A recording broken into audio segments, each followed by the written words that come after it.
Afternoon, everyone. We'll start the session now. I'd like to invite our moderator, Siddharth sir, to introduce the panel. Okay, we've had three fairly substantive sessions in the last couple of days. We opened yesterday with a discussion on the role of technology when it comes to public health. And there were some very strong opinions offered both for and against the deployment of electronic records. In the afternoon session, we had some great presentations on the gender delivery of healthcare, both in terms of the conditions of frontline health workers and also the question of the interface between criminal law and health law. And today morning, of course, we had a very substantive discussion on the question of mental health and what are the legal and regulatory challenges around that. So in terms of how the student board has planned the program, we thought we would conclude with a session that takes a more macro view of the field.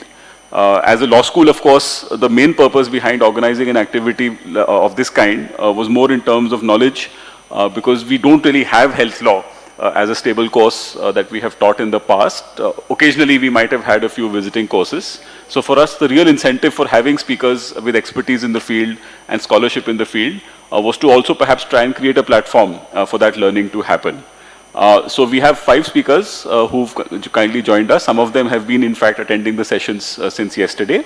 Professor Imrana Qadeer is currently a distinguished faculty member with the Council for Social Development. Her teaching career was at JNU, where she has headed the Department of Social Medicine and Community Health.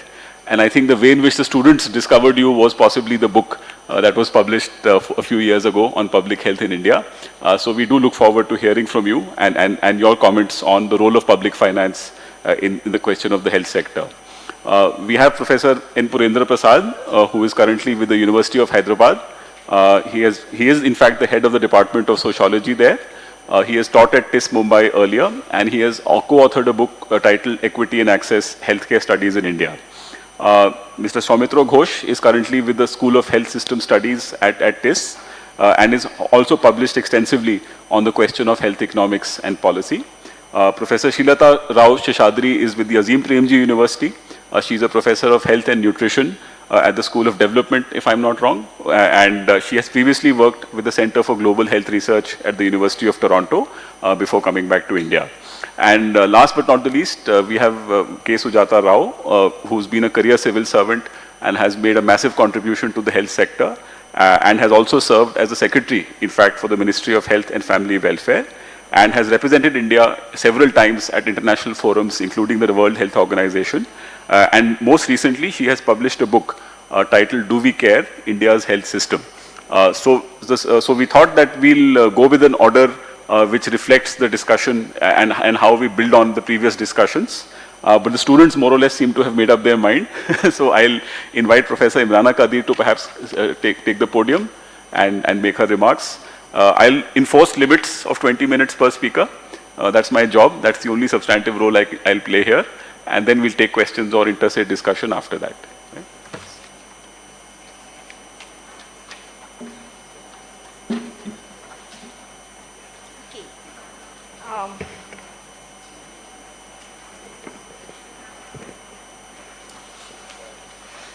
Thank you very much for having me here.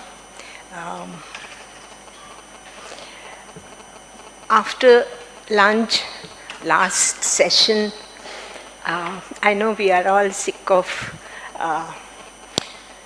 listening, and therefore I'll try and limit myself as much as I can. The topic that you asked me to talk on was road towards universal access. So what I'm going to do is that probably pinch a little bit from all the presentations that have been made up till now and add a little to say what I think is the road towards universal access. The title of this session is Right to Health. So up till now, we've been talking about very concrete things that exist. Right to health, unfortunately, under the Constitution doesn't exist. We are fighting for it for several years. And the 2015 policy document was a kind of promise which said that they will grant right to health. But as you know, as it has unfolded by 2007, when the document was accepted, it was said that it's difficult to give right to health because that means legislation, that means implementing it, that means finances, and really we don't have finances. So the state said that we are going to assure health. And of course, then the policy talked of universal health coverage and services and primary health care and insurances and what have you. So the point is that the same policy, having talked of universality, also said that we are going to begin only with the poorest. Fair enough. You begin with the poorest, but then it offered no timelines for the rest of the people. And in this country, if you think that those who are marginalized are just about 28 to 30%, then I think we are mistaken.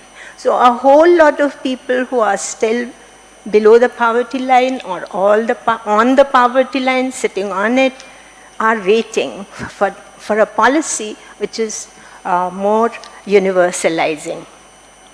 And yet, when you look at the debates, the intellectuals, the professionals, the policymakers, we all the time keep talking of universal health care.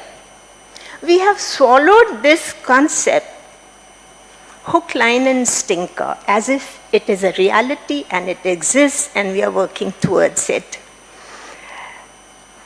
I have therefore decided that let us look at this model of benevolence where health, earlier you know we had been talking about insurances and state-led insurances, and this policy then said we are assuring health. So they changed the name and they called it assuring health. Now in this process of assuring health, what is the meaning of universal access? We have been talking for the last 2 days about these concepts of health, universality, and access. I will just quickly like to revise. When you talk of health, we began with a very technical, medicalized approach to health. Since then, a lot has been said about social determinants, about caste, class, gender. But the point is, do we really see how it is influencing us? I think that's an area where we need to work more because, many of us believe that, yes, social determinants are important, and yet we feel that diseases in this country are a matter of lifestyles. So one set is lifestyles, other set is poverty related. Now, see how concepts have been accepted. What are lifestyles? Everybody has a lifestyle. So, lifestyle born out of choices and lifestyles born out of compulsions. If you keep that in mind, then you know that there are certain subpopulations that we create by restricting the social, economic, political conditions of human populations. And therefore, it's no point talking in terms of averages. We have to see what are the differentials, what are the patterns. what are the different conditions, what are the different needs of different communities. And you have seen this since yesterday. Can I have a bit of water?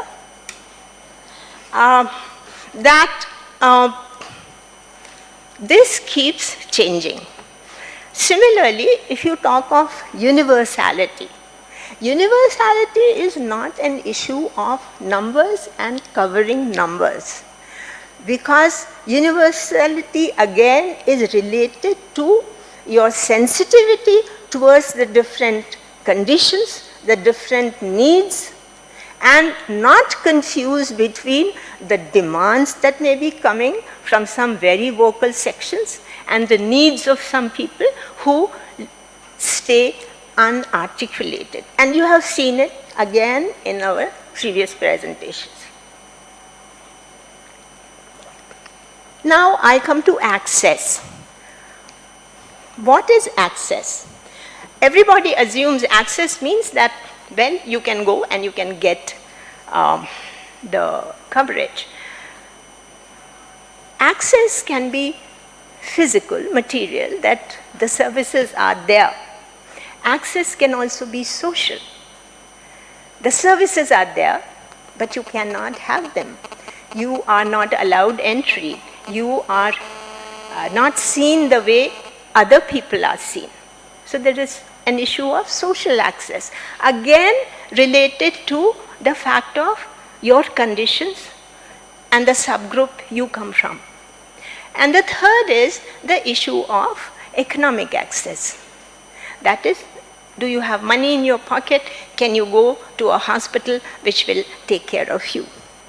Now, if we keep these three in mind, then universal health care, how has the world addressed this question? And the experience of the West and the experience of countries like ours is very different.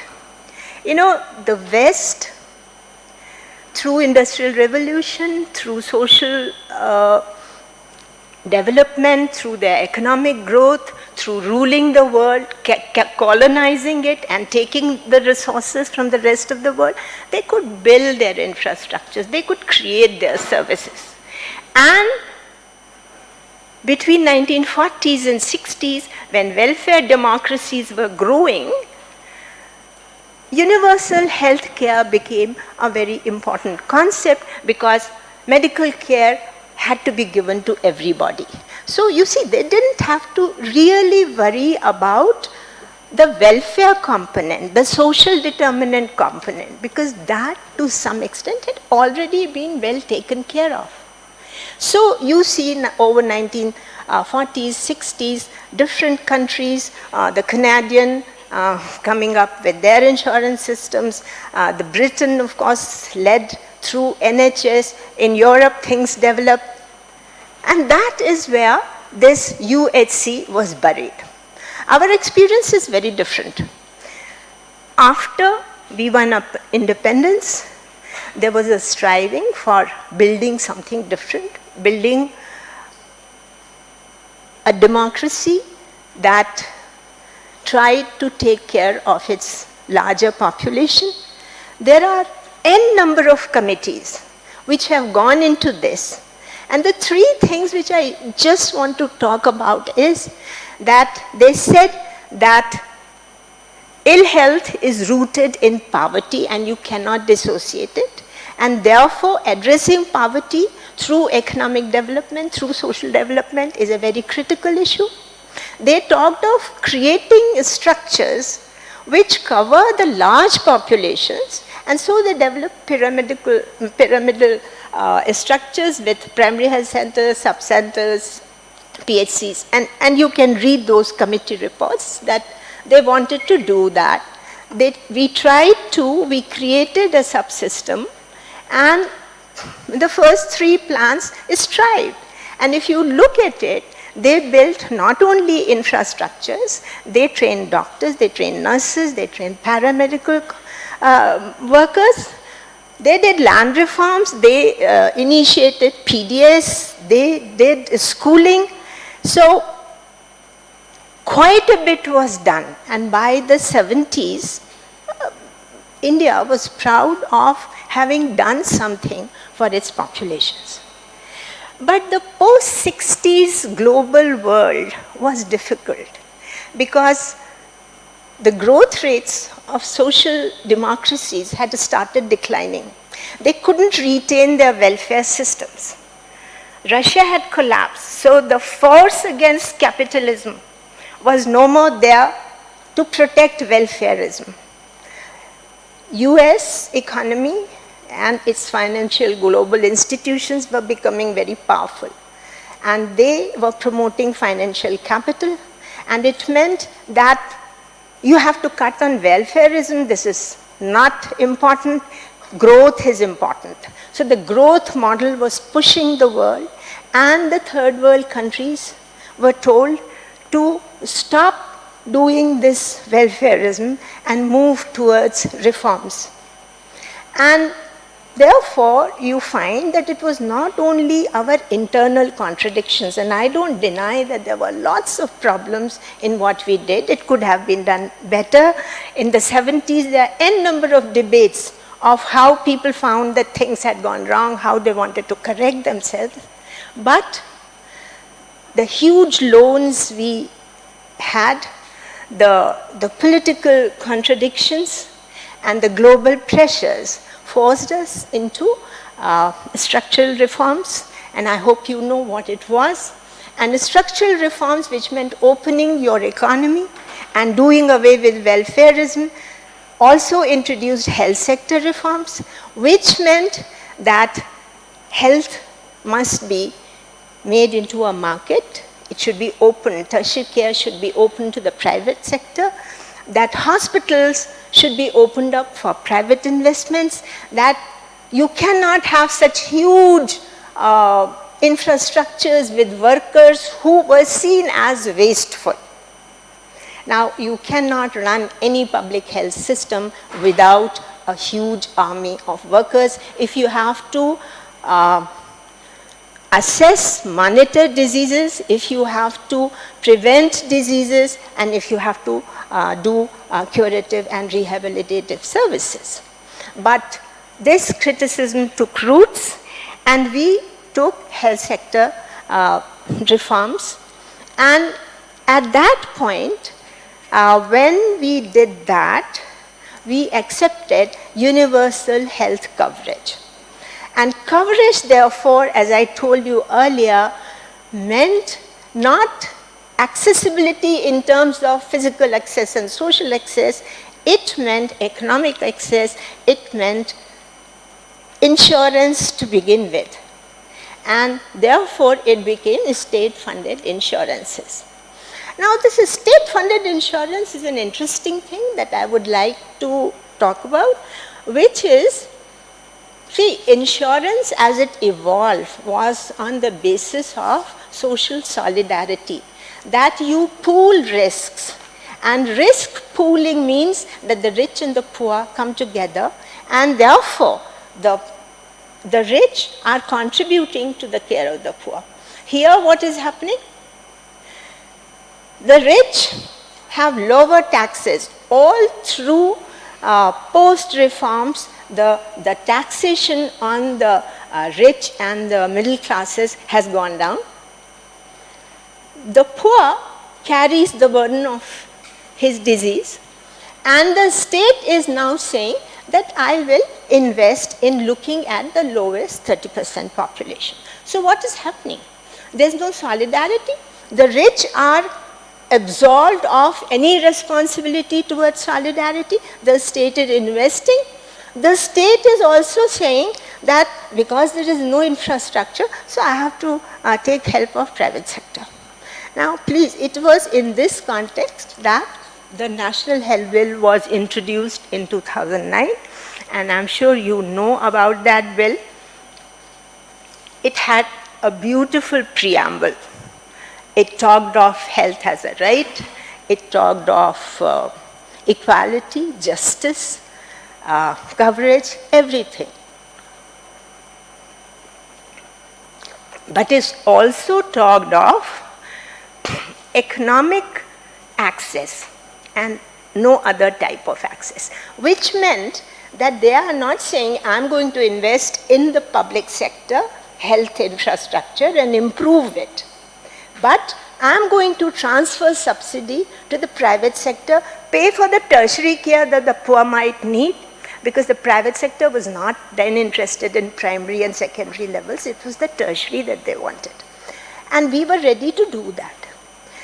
And it was said that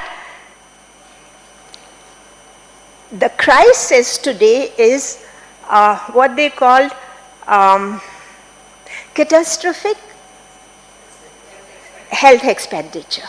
So it is the disease load and the catastrophic health expenditure which is the problem, not the disease.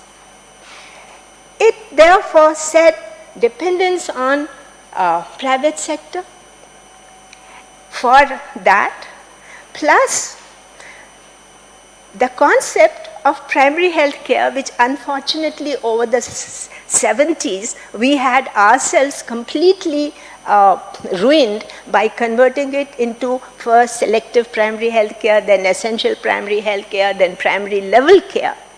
Then they said only essential health care. So what I'm trying to say is that between 60s and 70s and 80s and 90s, there is a political, there is an ideological shift. And if we don't appreciate that, we keep trying to create alternatives within the larger system as it exists. And that is where the problem lies. Because what has the National Health Bill done? The National Health Bill did everything that the reform asked for. We took tertiary care as critical. We made private sector as partners, and we completely ignored that the objectives of the two systems are very different. One is for profit making. It gives care, no doubt. It gives very good care, high-tech care. But profits are never undermined. And public sector, which is under the state control and yet responsible for all kinds of things. Primary, secondary, tertiary, preventive, education, training, monitoring, data collection, everything it does. But there are no resources for that. Because the bill recommended that financial crisis is there, we have to reduce the resources. The state acquired the role of what is called the steward for the private sector to smoothen the functioning of insurances in this country. So the subsidy shift led to immense growth of public-private partnerships, which I believe has had a very negative role on the public sector institutions, because not only they lost on money, they lost on manpower because a lot of manpower shifted. The quality of work went down. The market models of taking care came into public sector institutions. The quality of work declined. There was demoralization amongst professionals who worked there. And above all, we lost the vision that primary health care of Alma Ata had given us, which was that people are central, that you have to have the needs of human beings as central and their participation as central, their ability to afford as central. So social determinants and people were marginalized. Now, what does all this mean? It basically means that today we have an infrastructure. If you look at the plans lately, it's a strange statement. We have tertiary care, we have primary health care as subheadings in the plan itself. So there is no link between the two. And if you look at your annual financial inputs, then you find that over the last 4 years, definitely investments into all kinds of key areas, which we believe, if we look at our previous discussions, the areas of maternal and child health, women's health, children, all that has suffered. We are being told that communicable diseases are not the main problem. Today, non-communicable diseases are a problem. And I again go back to the notion that please don't look at averages. See how things are distributed. See, it is not that the poor did not have non-communicable diseases. Of course they have them. It's just that they are never diagnosed, never treated. Now what has happened over time is that the benefits of whatever the state did went to the middle class and the elite, people like us. So the communicable diseases have gone down, yes. Even amongst the poor, yes, some declines. But there is a ghettoization of these diseases. So who remains totally untouched? Those sections are not getting any attention. And today we are talking of wellness centers which are going to give greater attention to non-communicable diseases. Now, I'm not going to elaborate. You have seen through the previous presentations the state of primary health centers. Now you add, apart from the digital information that they have to collect, you now add non-communicable diseases.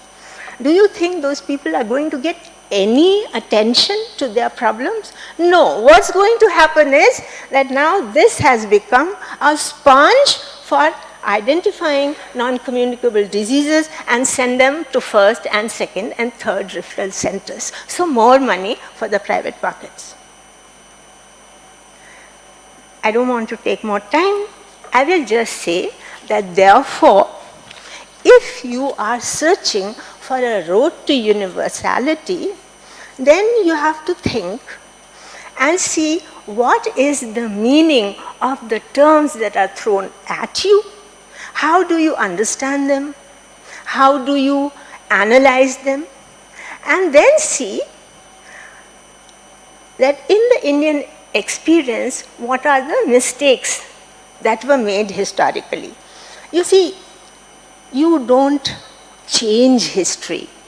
You only learn from history to change your future. Now today we are so busy changing history, renaming things, that we don't have time to understand history. We made several mistakes. We gave up on the notion of well-being. After all, what is health? Health is not being diseased. See, we always look at health as not having diseases. No, that's not health. Health is when you are well adjusted, when you have work, when you can laugh, when you don't have to worry, and also you are not diseased. And for that, you need education, you need housing, you need transportation, you need schools, you need so many ordinary things which we have. We have, therefore, when we think of health, we only say, yes, the Apollo should now come to my city because that's my need. And that's not how we need to think. You have to think of what is the need of people we love to talk about. And if you do that, then you will see that you have to go back conceptually to what was said within the framework of primary health care in the Alma Ata Declaration. How is it different from the UHC concept which the WHO has given you? Unfortunately, please remember, WHO is not an absolute, concrete, non-changing thing. WHO was under severe stress by the end of the 70s. You know that after primary health care declaration, just after a year, there was another meeting and they were forced to move to selective primary health care. You know that in 80s, WHO membership could contribute and they stood on their own because financially they were sound.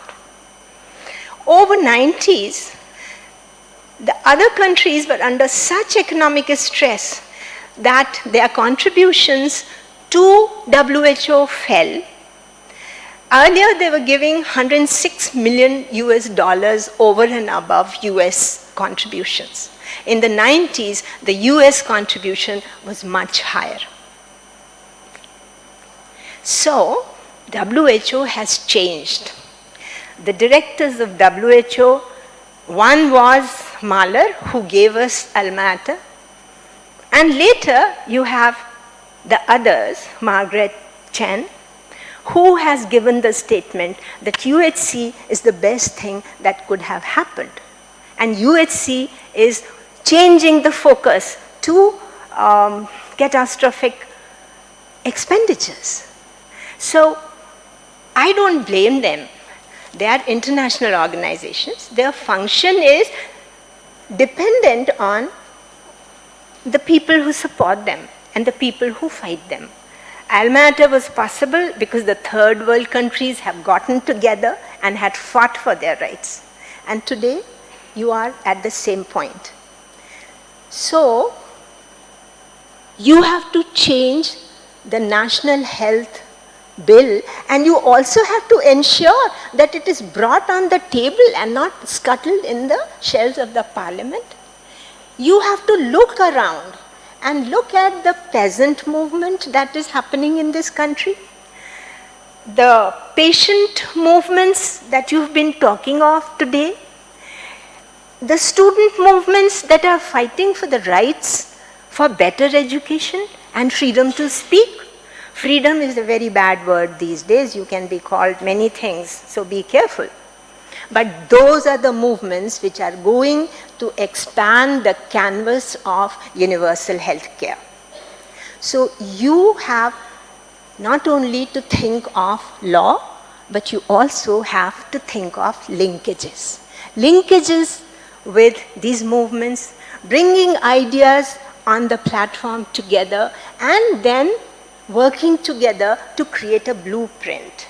Blueprints can always be distorted, as we have learned from history, so you have to guard your blueprints, and the only way to guard them is when you have people of various interest groups together who can make your states more responsive, more democratic, and more aware of the fact that technology and IT is not the answer. Technology and IT was the first thing that was put on the table when structural reforms were offered, because that brought the best profits to the US and Europe. And we are not conscious of the profits that these technologies are making. So, make your choice and think forward.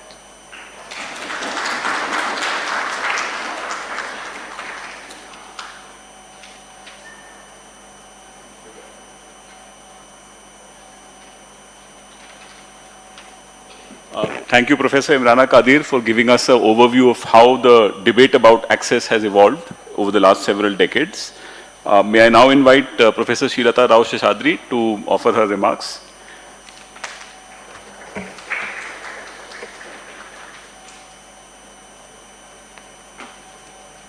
Thank you. Well, this is not only hard because it's in the afternoon, but it's also that Imrana is such a tough act to follow. But let me try my best. Let me start by thanking the students of NSLR for having invited me here to speak about the right to health. I really appreciate the fact that you've chosen this as your topic, law and public health, for your very first symposium. And I looked at the website and I saw that it says that the symposium hopes to improve the visibility and effectiveness of law as a tool to protect and promote public health in India from a human rights perspective. And this is such a timely discussion to have now, especially since we all are in the age of Ayushman Bharat and the government's new program to roll out UHC, which, as we know, does not stand for universal health care, but universal health coverage, which is a very different thing, and I'll come to that in a little while. And UHC, of course, is meant to be the vehicle that's going to secure this right to health for all, especially the poor and the marginalized. And I'm happy that Imrana focused on the access part of the session's title, because I am going to actually speak more about the right to health itself. As we know, Ayushman Bharat has already, apparently, according to the website, which I checked yesterday, 1.1 crore households have already been enrolled. So it's on a roll. So we need to interrogate what is this program and what is it going to do to actually assure the right to health for those who need it. Now, the thing is that even yesterday, I know that one of the speakers referred to how we've made a lot of progress in recent years, in the past 2 decades, in terms of MMR and IMR and life expectancy at birth, and we've eradicated, polio and maternal and neonatal tetanus and whatnot. So when you look at those kinds of data, you have to ask yourself, why are we so exercised then? Why are we so worried about health? And there are several reasons for this. Of course, one of them is what many have made reference to, which is that there's a huge transformation in the reasons why we are getting sick and dying. So while there's a still large pool of communicable disease, we have now a rising epidemic of non-communicable disease. But it's also true that in the newspapers every day, we are assailed with just bad news about the health system. I mean, it's either children dying in a Gorakhpur hospital because of lack of oxygen, or it's women dying in sterilization camps and being treated like cattle. There's botched up cataract operations. There's all this bad news that comes out of what's going on in the health sector, and with good reason, because it points to basically the crumbling state of public health infrastructure, the lack of accountability, the dismal quality of our health services, not to mention the lack of ethics or even basic humanity amongst the providers, both in the public and the private sectors. So in this context, what do we mean when we talk about the right to health? Clearly it means different things to different people. So, for example, it means one thing to students like you here in Hyderabad. It means something quite different to a young woman with 3 children who's working on a construction site. It means something else to a 60-year-old male who has diabetes. It means something completely different to a Dalit girl who the most recent analysis shows that in Madhya Pradesh is going to live 14.6 years less than a child from a different caste. So it means that all of these things, age, gender, location, class, all of these define the way that we construct what a right to health means to each of us. So, in fact, this issue of what is the right to health actually has been also the topic of a lot of scholarly debate, as you might imagine. And the argument for ensuring a right to health generally is articulated around 2 issues. One is the intrinsic value of health, and the other is the instrumental value of health. And of course, the instrumental value is just much easier to establish, because you can say that a healthy population will be more productive and will contribute X and Y to the economy over a period of time, and you can put some numbers to it.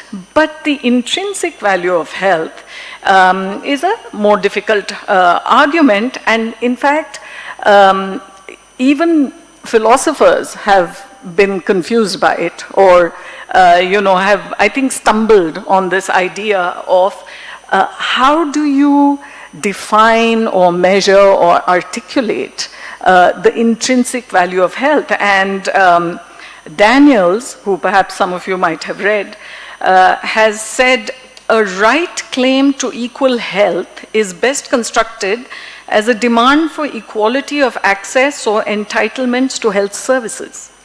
And others have concurred with this view and have said that a right to health care can be construed as a right to equal access to health services or entitlements, but a right to health seems to only imply a right to be healthy, which is an impossible standard. So what has happened is that this very unsatisfactory sort of segue from right to health care has taken place. And this is more than a semantic difference. It actually changes the way that we engage with the right to health in a couple of fundamental ways. And the first of it is, first way is that it removes from the discourse around the right to health the whole idea of equity and justice. And equity and justice are the two issues that actually complicate the journey towards the right to health care. So we have health inequity. What does that mean? Health inequity means that health outcomes are unfair, they are systematic, and they are socially produced. So socially produced is the important phrase here because it means that society is creating this inequity. It is not it isn't born out of some kind of natural forces. So we need to be clear on what this inequity really means. Is it an inequity in terms of access to healthcare and health services only? Or is it an inequity that arises out of social conditions and which results in different levels of health actually prevailing in different strata of society? So just to tell you a little story about some work that I'm doing just outside, in a peri-urban area just outside Bangalore. And I won't name it, but you all will recognize these conditions because this prevails everywhere in India. So this is a peri-urban area. It used to be a place where there were fields, people were growing ragi and other food crops, and they were living off the land. Now, as Bangalore started to expand, what has happened is, of course, that land has become very valuable. And it is no longer, it doesn't make economic sense for those communities anymore to continue to be farmers. So what they do is they sell off bits of that land for large profits and then they live on that. Then what happens is the developers come in there and they start building apartment buildings. No matter that there's no water, no services of any sort, there is a market for these apartment blocks. And what happens in the wake of that is that there are migrant workers who arrive there because they have to work on those construction sites. So you go to this place, to this Gram Panchayat, and we were going there to look at how, the Panchayat works in terms of delivering or taking ownership for health care in that particular village or set of villages. And first of all, when you go to the panchayat, it's interesting because all these panchayat members have made so much money off of the sale of their land that they all drive SUVs. And they all drive only white SUVs. I've never been able to figure out why, but apparently that's the color of choice. So they drive up in their white SUVs. And they're sitting over there. You talk to them about these construction workers and about the conditions in which they're living. The contractor has not provided them anything that he's supposed to provide under the law. And these people are living in these, there's some 20 young men to a room. It's a zinc sheet on top, and in Bangalore in the summer it can get very, very hot. They don't have any toilets, they don't have any running water. So you can imagine the kind of health conditions they're living in, and some of them have their wives and children with them as well. You talk to the panchayat about this, and they don't have the first interest in finding out about the conditions under which these people are living. They don't have a vote, they're dispossessed, they don't speak the same language, and they're, who knows what caste they're from anyway. Why should we care about them, right? So when we are talking about this kind of situation that you meet out there all the time, what are we talking about when you're talking about equity and the right to health? And I think in the previous session as well, we talked about intersectionality, but actually the idea of intersectionality really hits you when you go to a situation like this, because the concept of inequity is so complicated. Earlier on, we used to think of inequity in terms of economic, disparities between groups. But then you see that caste and class, gender, being disabled, having a different sexual orientation, all of these contribute to the, layers of inequity that you meet when you go out into various communities.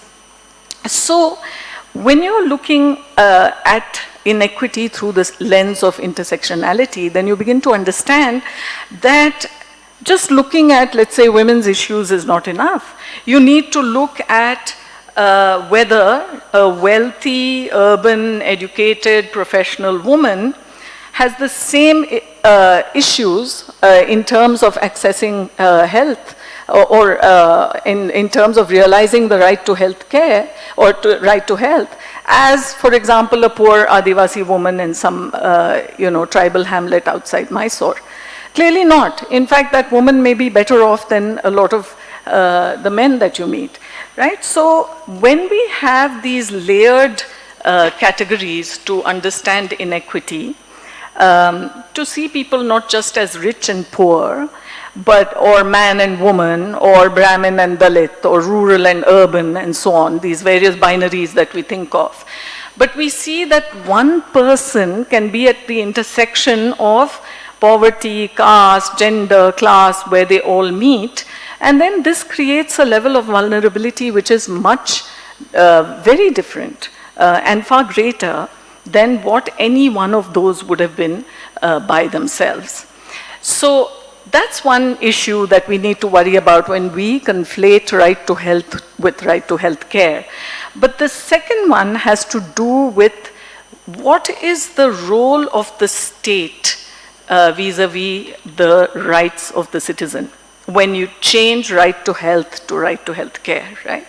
Many of you I know that in law schools you all study John Rawls quite a bit, and he has, of course, very complex theories, but I will here only refer to the idea of fairness in the distribution of social goods. He doesn't actually talk specifically about the right to health, but the implication here is that since health is a social good, citizens have a right through the principle of fairness to have equitable access to social goods.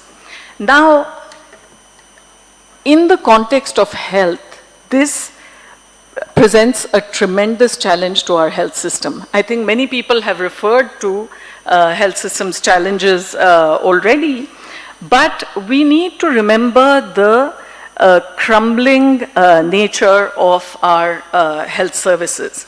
And I don't want to, dwell on it very much, but the fact is if you go to any PHC or even a community health center or a district hospital, what you find is that nothing is working. There is very little, few human resources. Medicines are in short supply. All of this is in a shambles. Then how are you going to actually, through the principle of fairness, ensure this fairness in the access to health services? So the current response of the government, which is Ayushman Bharat, has its own, of course, contradictions and inconsistencies. But we need to ask ourselves, will this kind of a program make the distribution of health fair and just? it's important because, as I said earlier, distribution of health is not based on the laws of nature, right? It is the outcome of social policy. So we have to be careful how we structure this social policy. And we've done this in various ways, but clearly we haven't done enough. We just heard the history of how policies have actually come up, evolved over a period of time and shaped the health system as we know it. Now, because access to health services is only one aspect of justice and fairness and health, and we have to think that maybe health justice cannot be achieved by the health system alone.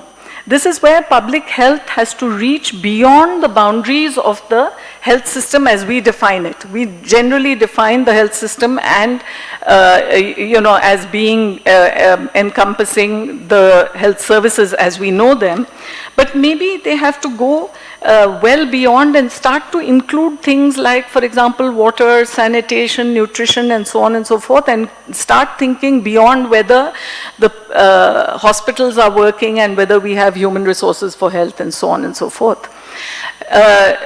Another piece of work that we're doing is by this river which runs through Bangalore city, and it used to be the source of water for a lot of people. It was a holy river, as a matter of fact. There was a temple which apparently in the 1600s requested that the river flow through it because it was such a pure and holy river.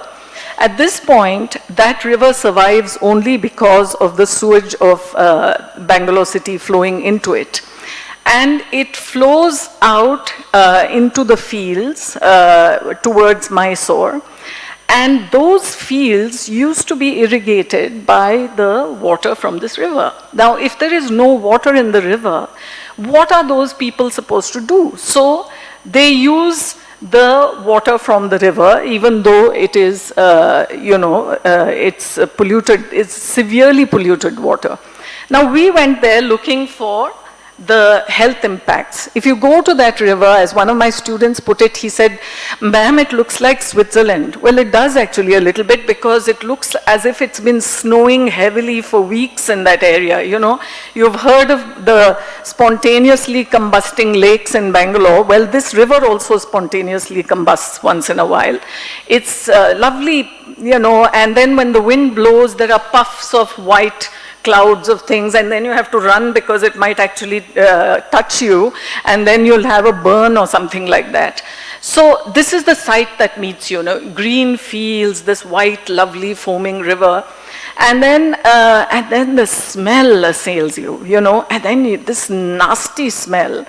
And then you begin to wonder about the people who live over there all the time, first of all, inhaling that smell, and living in fear of that foam because it might, come into your fields or into your home or whatever. But even worse, what has happened is that they no longer can grow food in their fields, which they used to do earlier and which they used to consume. So what is that doing to their nutritional status, you might ask?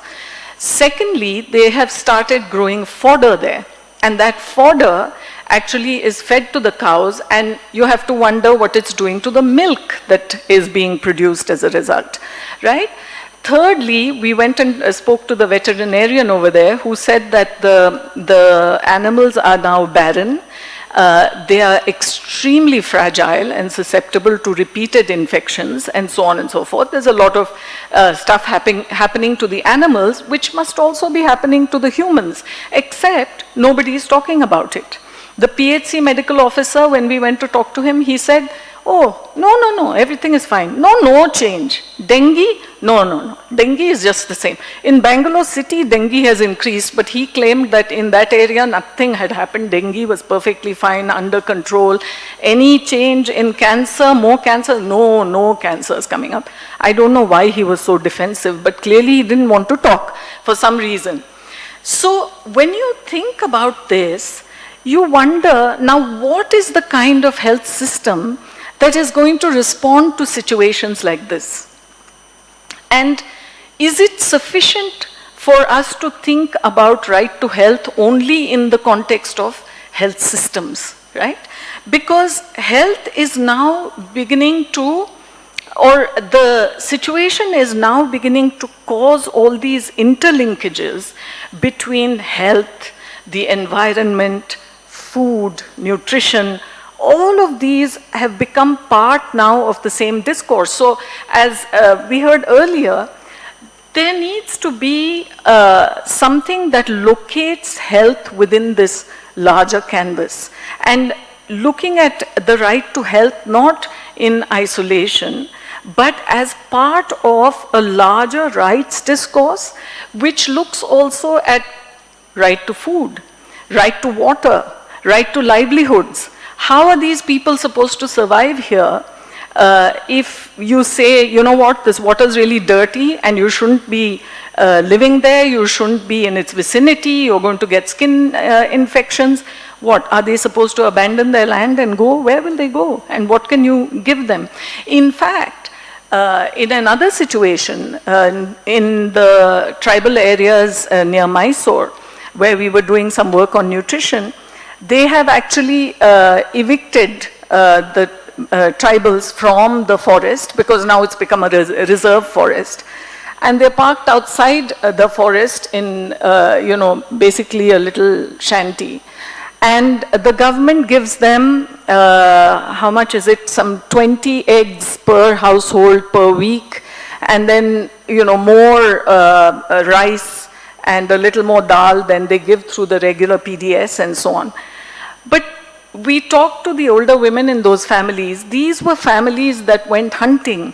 They used to eat rabbit and deer and all kinds of different, animals and sources of protein and so on. They had a rich diversity of diet. They could name 50 or 60 different greens that they used to eat. They had names for them. Now they have none of that. And beyond, what the PDS gives them, even though they give them some eggs as a sort of sop towards their protein requirements, they don't have money or, anymore to go and buy those kinds of vegetables and greens and things that they used to eat naturally. So what does right to health mean to them as well, right? So I think when we are talking about the right to health, there are a few things that we need to remember. One is that, of course, that we need to put the public back into public health. And if we are talking only about financial risk protection, then we are forgetting what restoring population health is all about. The high-level expert group many years ago, they had made a case not only for looking at social determinants of health, but also to invest in associated domains of health, such as food and sanitation and water and so on. And making those kinds of investments will give us a much better chance at establishing an equitable health system than in funding, large hospitals or high-tech healthcare interventions. Secondly, I think we need to reprioritize primary health care, as we heard recently. We need to remember that what people used to say, which is prevention is better than cure, actually is true. So rather than trying to deal with serious cardiac cases or cancer and so on, to try and prevent them far earlier downstream is a better strategy altogether. And finally, we do need to get better data. And I don't mean the kind of data that we were talking about yesterday, which was really terrifying, but I mean that we need to get data on how the system is working, on what are these pockets or these ghettos, as we heard, where things absolutely don't work. Who are these people? Who are these groups? How can we address the needs in a much more specific way, and which will require a much more complicated response than simply trying to address financial risk protection and, avoiding catastrophic health expenditures. Thank you.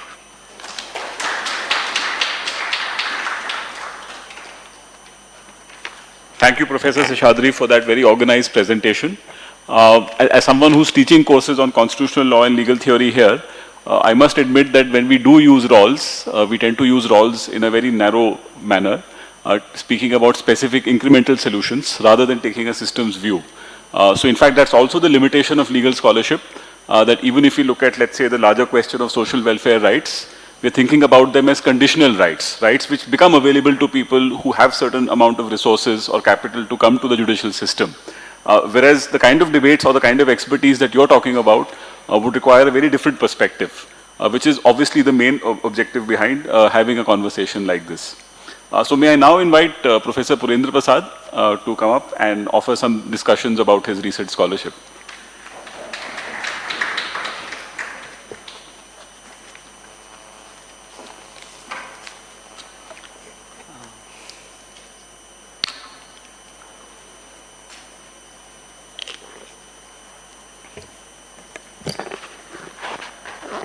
Let me first thank the organizers for actually inviting me to share some of my thoughts. I also would like to first congratulate the students for actually conceiving this idea, particularly the first symposium actually on law and public health. I think it's really appreciable kind of an idea. The two speakers, I think both Professor Imrana, Qadeer and Professor Shreelata actually, both conceptually and in terms of certain grounded kind of realities, I think they did lay out very, very, clearly. I suppose we shouldn't be actually now, the other three speakers actually, the challenge is not to repeat and also actually add some value to some of these ideas that they have talked about. I think conceptually they were actually very, very clearly laying out what is universal health coverage, what is universal health care or universal health access. Most of the time, UHC is actually coverage in terms of both policymakers, the World Bank and whole set of, but what is to be talked in terms of is actually the care. Or in terms of what Professor Shreelata was saying, right to health is nothing but right to access to health. Okay, and also I think the concepts of equity, inequity, in terms of how do we actually look at some of these, more carefully. I think what I will do is probably have just 3-4 kind of points to share with you. One is, since we are all talking about the structural condition under which actually a large majority of people are living, okay, this is about inequalities. Okay, so in the last 4 years, actually there are about 4 reports that have come, very, very, decisive and very clear kind of reports. I think in 2015, Thomas Piketty and Lucas Chancel actually brought out income inequality report, which clearly talks about how, top 1% actually is appropriating or the highest kind of incomes, while the lowest 50% actually their own incomes are very, very low. So between 1922 and 2015, when you look at the income inequalities actually have grown. Okay. And so much so that they are saying that, comparatively, 1922 inequalities actually were, less compared to what we are seeing in 2015. And so I think they summarize saying that probably India has moved from British Raj to billionaire Raj. Okay. And then you have India exclusion report actually, which looked at 25 years of economic reforms. And it actually talked about 2-3 very significant points. One, they also were trying to say that in the last 25 years, with the economic reforms, there is more inequality. There is increased kind of landlessness. Unemployment actually has grown significantly in the last 25 years. Okay. And they were also trying to give an indication that the 25 years of economic reforms has actually created more jobless growth and livelihood problems, etc. And of course we have NCES data which has been actually talking about some of these inequalities, that National Commission for Enterprises in Unorganized Sector. NCES data also talks about 79% of the people actually earn less than 20 rupees a day. Okay. And recently I think Azim Premji University State of Working India report actually also talks about two things particularly. It says that while our GDP is growing at 10%, but our employment actually is less than 1%. So the correlation actually is that while there is growth, but there is no equity or redistribution. Okay.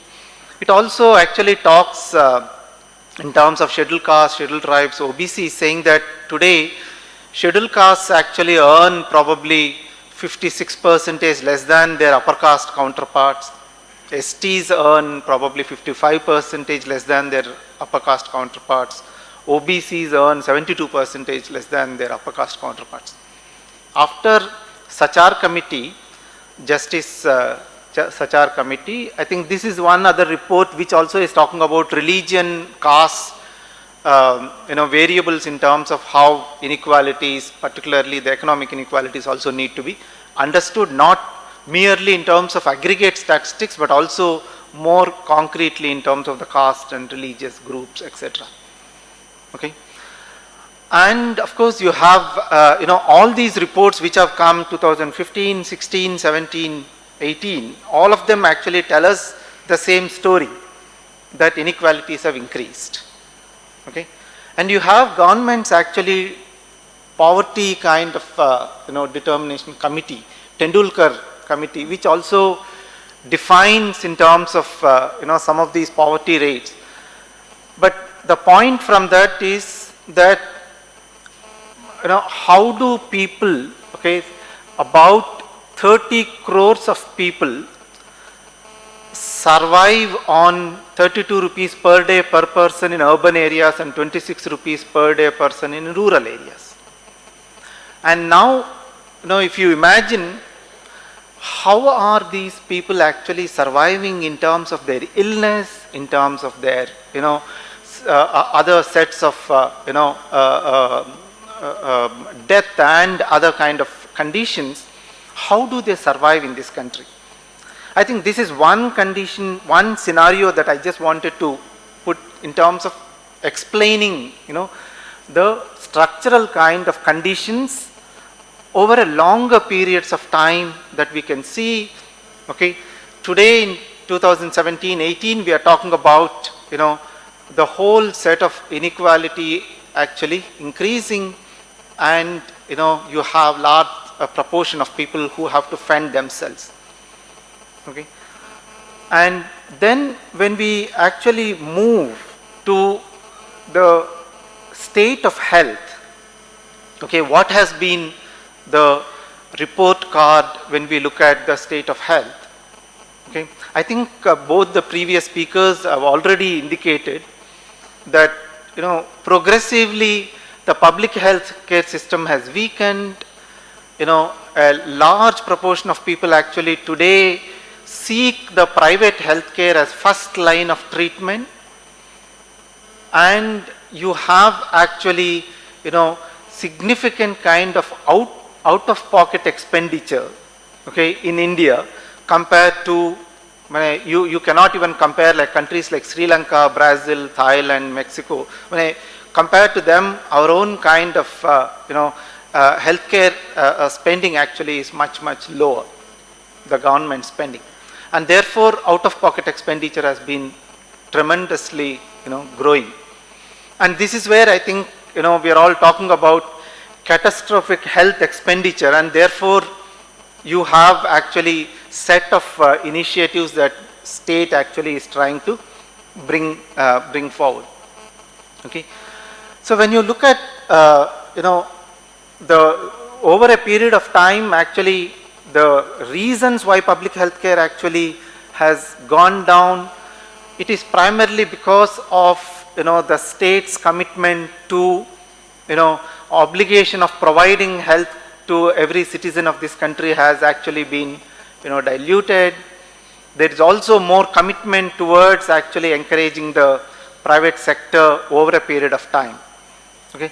So if you look at that story of, how private sector in this country actually grew, okay, particularly in 70s and 80s, actually it's much more in terms of some of these nursing homes and medium and smaller hospitals actually were encouraged, saying that our own government resources are not adequate unless we rope in the small, medium and nursing homes also, it will not be possible to provide the health care.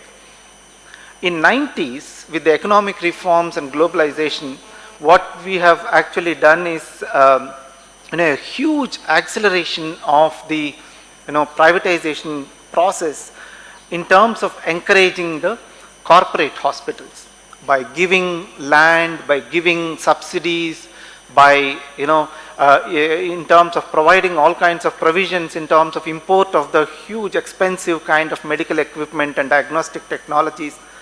As a result, corporate sector actually grew significantly in 90s. In 2000s, what happened was, in terms of our own kind of foreign investment policies, there was, through the route of FDI, foreign direct investment route, capital actually entered into the hospital industry very significantly. And that actually also transformed the healthcare industry. Okay, when I say healthcare industry, it actually talks, it comprises of, okay, you have actually medical education, you have medical equipment, diagnostic technologies, you have pharmaceuticals and drugs, you have actually provisioning and services. So when you talk about industry, you have actually a huge set of growth in terms of each of these domains. And that's what happened in 2000.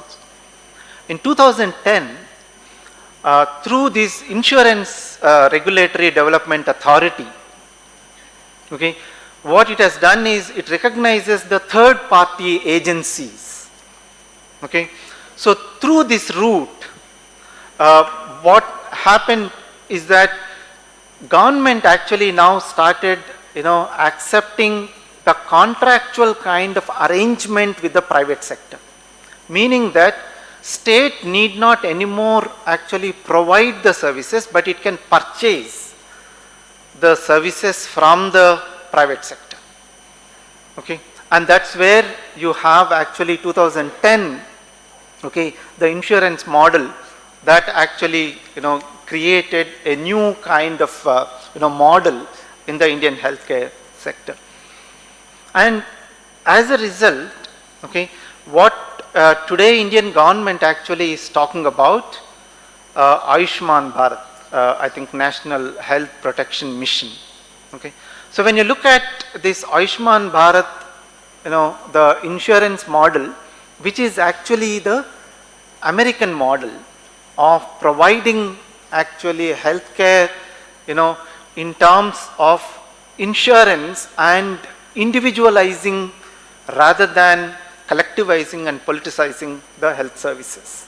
Okay, so the moment you have, everything actually gets individualized, which means that it is your responsibility. You are responsible for your own kind of health, and it's your kind of habits and your kind of conditioning that is responsible for all the illnesses.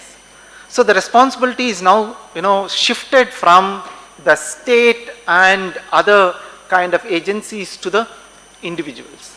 Okay, so that's the journey I think we need to understand when we are trying to look at this right to health care as a right which Supreme Court actually recognizes, that the Constitution recognizes that providing health care to every citizen is actually an obligation for state. Of course, there are ambiguities which Vivek Kajol Bharadwaj and others have clearly written out in terms of how there are a lot of ambiguities which actually private sector, appropriates and uses it. Okay, so that's one set of things. But as you see, if you look at this journey, in terms of the way health policies actually have, been formulated, from 2007 onwards, every state government actually has come up with one or the other health insurance kind of programs. Okay, you have in Andhra Pradesh, Telangana, Karnataka, Maharashtra, Kerala, now Delhi, Rajasthan. Okay, each of these states actually started these health insurance programs, and the justification is that there is a large majority of the people who are unable to actually access the tertiary or the surgical intervention based kind of treatment. And public health sector is not in a position to actually provide them the treatment. And why should we actually, prevent, or why should we actually not give access to the BPL or the below poverty line population? And that was the justification through which government actually, each of these state governments started actually justifying that it gives freedom. What's the freedom? Freedom to actually exercise their Arogyasri or their health card entitlement to step in any hospital, any tertiary hospital, whether it is government or actually the private corporate hospital, to actually avail the surgery based interventions. On the surface of it, actually it's a very, very populist program. No political party actually raised any discussion or debate about it. When you go and actually look at the communities and talk to them, they are all in a way actually happy that there is some scheme which is actually in place. Okay, but the point is that in the long term, what it has done is that it has actually siphoned off at least 25% of the existing health budgets from the government to the private and corporate hospitals. So one is that the existing healthcare systems, instead of strengthening them, you actually siphoned off the existing resources and moved into the corporates. Okay, and second, it is not that for any illnesses that these people can actually go to these hospitals for treatment. It is only for hospitalization, only in terms of certain kind of procedures which are recognized by the government. So that again means that you are actually targeting the entire resources to 1 or 2% of the chronic and surgical based interventions. What happens to the large majority of the people who are actually dying from preventable diseases, waterborne diseases, and whole set of things that actually need to be addressed? Okay, and this is the journey through which a lot of these state governments have done, so much so that in Rajasthan, where there was actually drugs which were provided free and diagnostics which were provided free. Okay, today actually because of this health insurance program, it is seriously affecting their own kind of health systems. In Kerala, we always think that Kerala actually is one of the best kind of models, where Amartya Sen and John Reyes and others actually wrote about Kerala development model, and largely based on the model of health and education, okay, where there are very effective public health services and public health provisioning. Today, Kerala is not the state which actually is efficient in providing through the public health services. It is Tamil Nadu. Okay, that's probably because of lot of internal dynamics with the Gulf migration and with lot of these insurance programs. the first line of treatment today in Kerala is hospital. No more in terms of, those primary health centers and the other kind of services. Okay, and you have, all these experiences which have increased unethical practices. There were a lot of corrupt kind of practices that crept into the communities where unnecessary surgical interventions became the norm. In fact, it went to the extent that, in Warangal and other places, when these were reported, the state governments had to actually remove that procedure. For instance, I think, hyperectomies and other things were removed from the procedure because of unethical procedures. Okay, so that was the experience. Instead of actually, taking the experiences from the countries outside, across the world or from within India, Indian government actually, came up with Ayushman Bharat as world's largest health insurance program. Okay, of course we have large population, so anything we actually talk about, it becomes the largest, right? And then you are talking about the previous scheme, what is called as Rashtriya Swasthya Bima Yojana, RSBY scheme, which has been repackaged, which was actually providing to say 30 crore population. Today you say that it will be increased to 50 crore population. Okay, but then does the health allocations actually commensurate with the kind of vision? While at modest level it is anticipated that it requires 10,000 crores, 2017-18 budget actually allocates 2,000 crores and talks about world's largest health insurance program. Okay, so in a sense, what we are trying to look at is the way the models that exist. UK actually has NHS model, that is National Health Scheme, which is a public kind of a sector, a kind of a model. You have Canadian model, which is public-private mix model. Okay, you have American model, health insurance model. We seem to have actually adopted the American kind of a insurance model, where the corporates actually are the major beneficiaries. In fact, one of the major kind of a question that private sector raised in the post 2000 is that, having invested huge kind of resources on the hospital industry, as I said, on the technology and equipment and whole thing, it is now responsibility of the state to provide the clientele as well.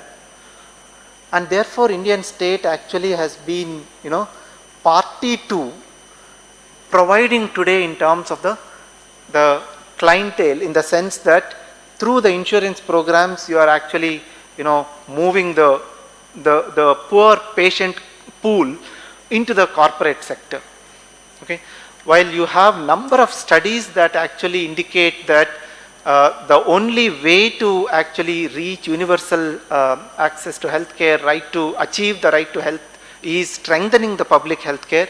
What we have done is that we have actually, very successfully diluted the public health kind of a schemes, and then moved entire thing into the corporate and private sector. And therefore I think today what is important is to bring the reason into the public health. Okay, what has been completely missed out is in terms of, there is no reason through which these kind of health policies actually are formulated.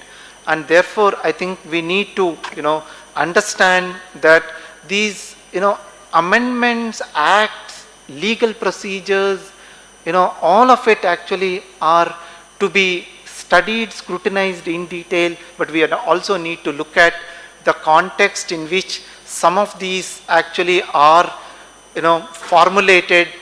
It's not simply on a scientific basis to provide more accessibility to the large majority of the population, but it is to serve the interests of capital and a small minority of the entrepreneurs and capitalist classes. that Indian states seem to be actually, moving towards. And this is where I suppose, we all need to critically think in terms of, the state, market, and the health provisioning that is going on. Thank you.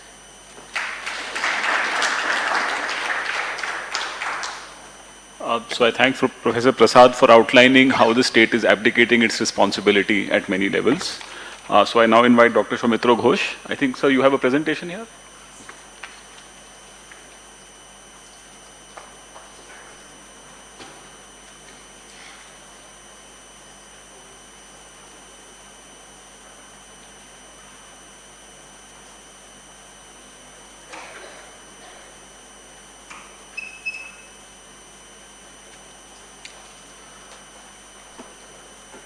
Thanks very much for inviting me for this first symposium on law and public health. I'm very privileged to be here, to be part of this distinguished panel. Professor Imrana Qadeer is here. She's like a teacher to me. So without wasting much of your time, I'll straightly come to the topic. So what do we understand by universal health care? Because we have been talking about universal health care. You have heard about concepts like universal health coverage, which is often talked about, right? So universal health care means nobody should be deprived of health care because of lack of ability to pay. So that's how we look at it, basically. Nobody should be deprived of health care because of lack of ability to pay. I'm going to be the odd man out here. I'm going to make a PowerPoint presentation. So let's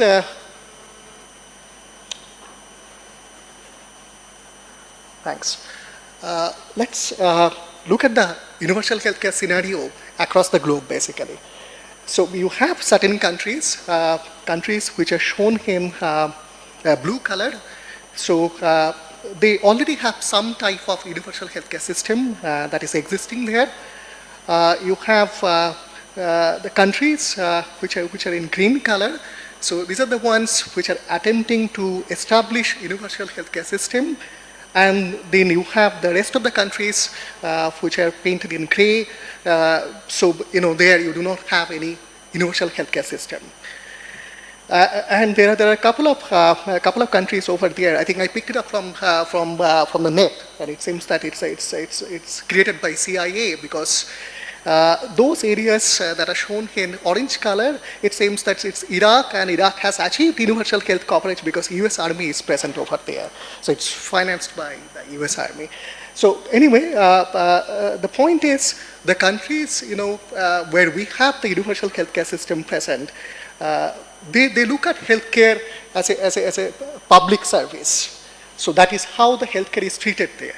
It's like fire service. If you need it, you should get it, basically. So irrespective of your social and economic status, whether you belong to the advantaged caste or disadvantaged caste, right? Whether you are poor or rich, you should be in a position to access healthcare, basically, right? That's how it is treated in many countries. So, for example, the Scandinavian countries, 40% of the GDP is the public expenditure. So, and 2/3 of the public expenditure is actually on education and healthcare, right?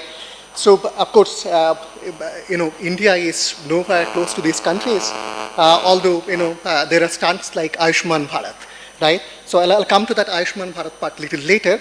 So, that's about the universal healthcare and how we should be looking at universal healthcare.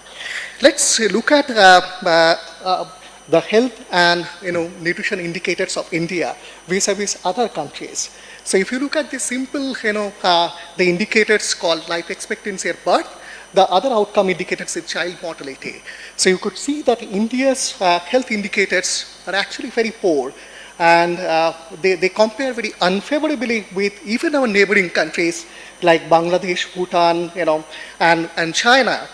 So these countries, some of these countries are poorer than us, and there are countries which are richer than us. For example, Bangladesh. Bangladesh per capita income, so the GDP per head, is much lower than India's GDP per head, the per capita income. Despite that, India's life expectancy is lower than Bangladesh life expectancy, and you can see that the child mortality rate is actually lower in Bangladesh. So that's interesting. That's very interesting to me. And why is it so? I mean, the question is why we are not doing as well as our neighbors. And they are not richer neighbors. As I said, Bangladesh is a poor country. In fact, our per capita income is almost 1.5 times of Bangladesh per capita income. So I think that the answer lies in the fact that health has been neglected for a long time, basically. Let's look at the kind of governmental commitment is there to healthcare in terms of the public expenditure that we see on health. So the public expenditure on health in India stands at 1.1%.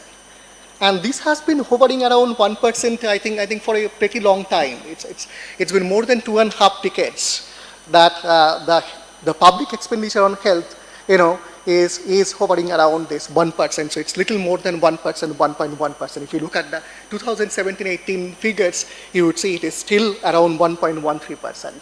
Now you compare India's public expenditure with other countries.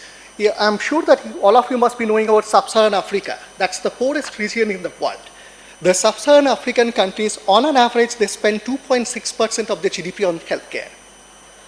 Now, if you look at the low-income countries, on an average, they spend 2.5% on their GDP on healthcare, right?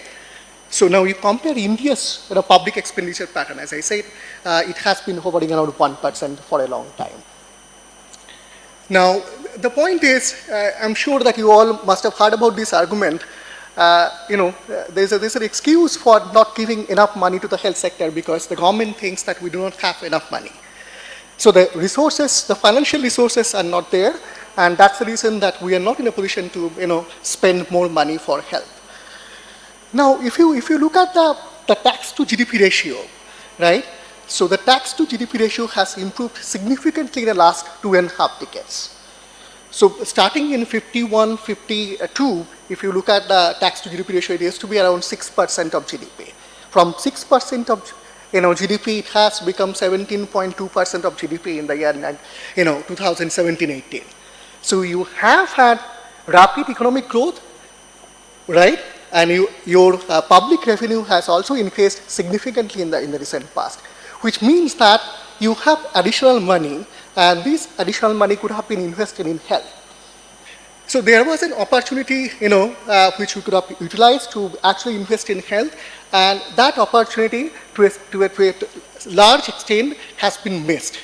1990s, the economic growth has taken place, public revenue had gone up, but unfortunately, we haven't seen any major program, any major initiative as far as health is concerned. 2000, that decade perhaps did little better. If you remember the UPA 1, right, 2000, 2004, and then in 2005, the NHM program, the NRHM program, National Rural Health Mission, that was launched in 2005. That was the program to strengthen the public healthcare infrastructure in the rural, in the rural areas of the country.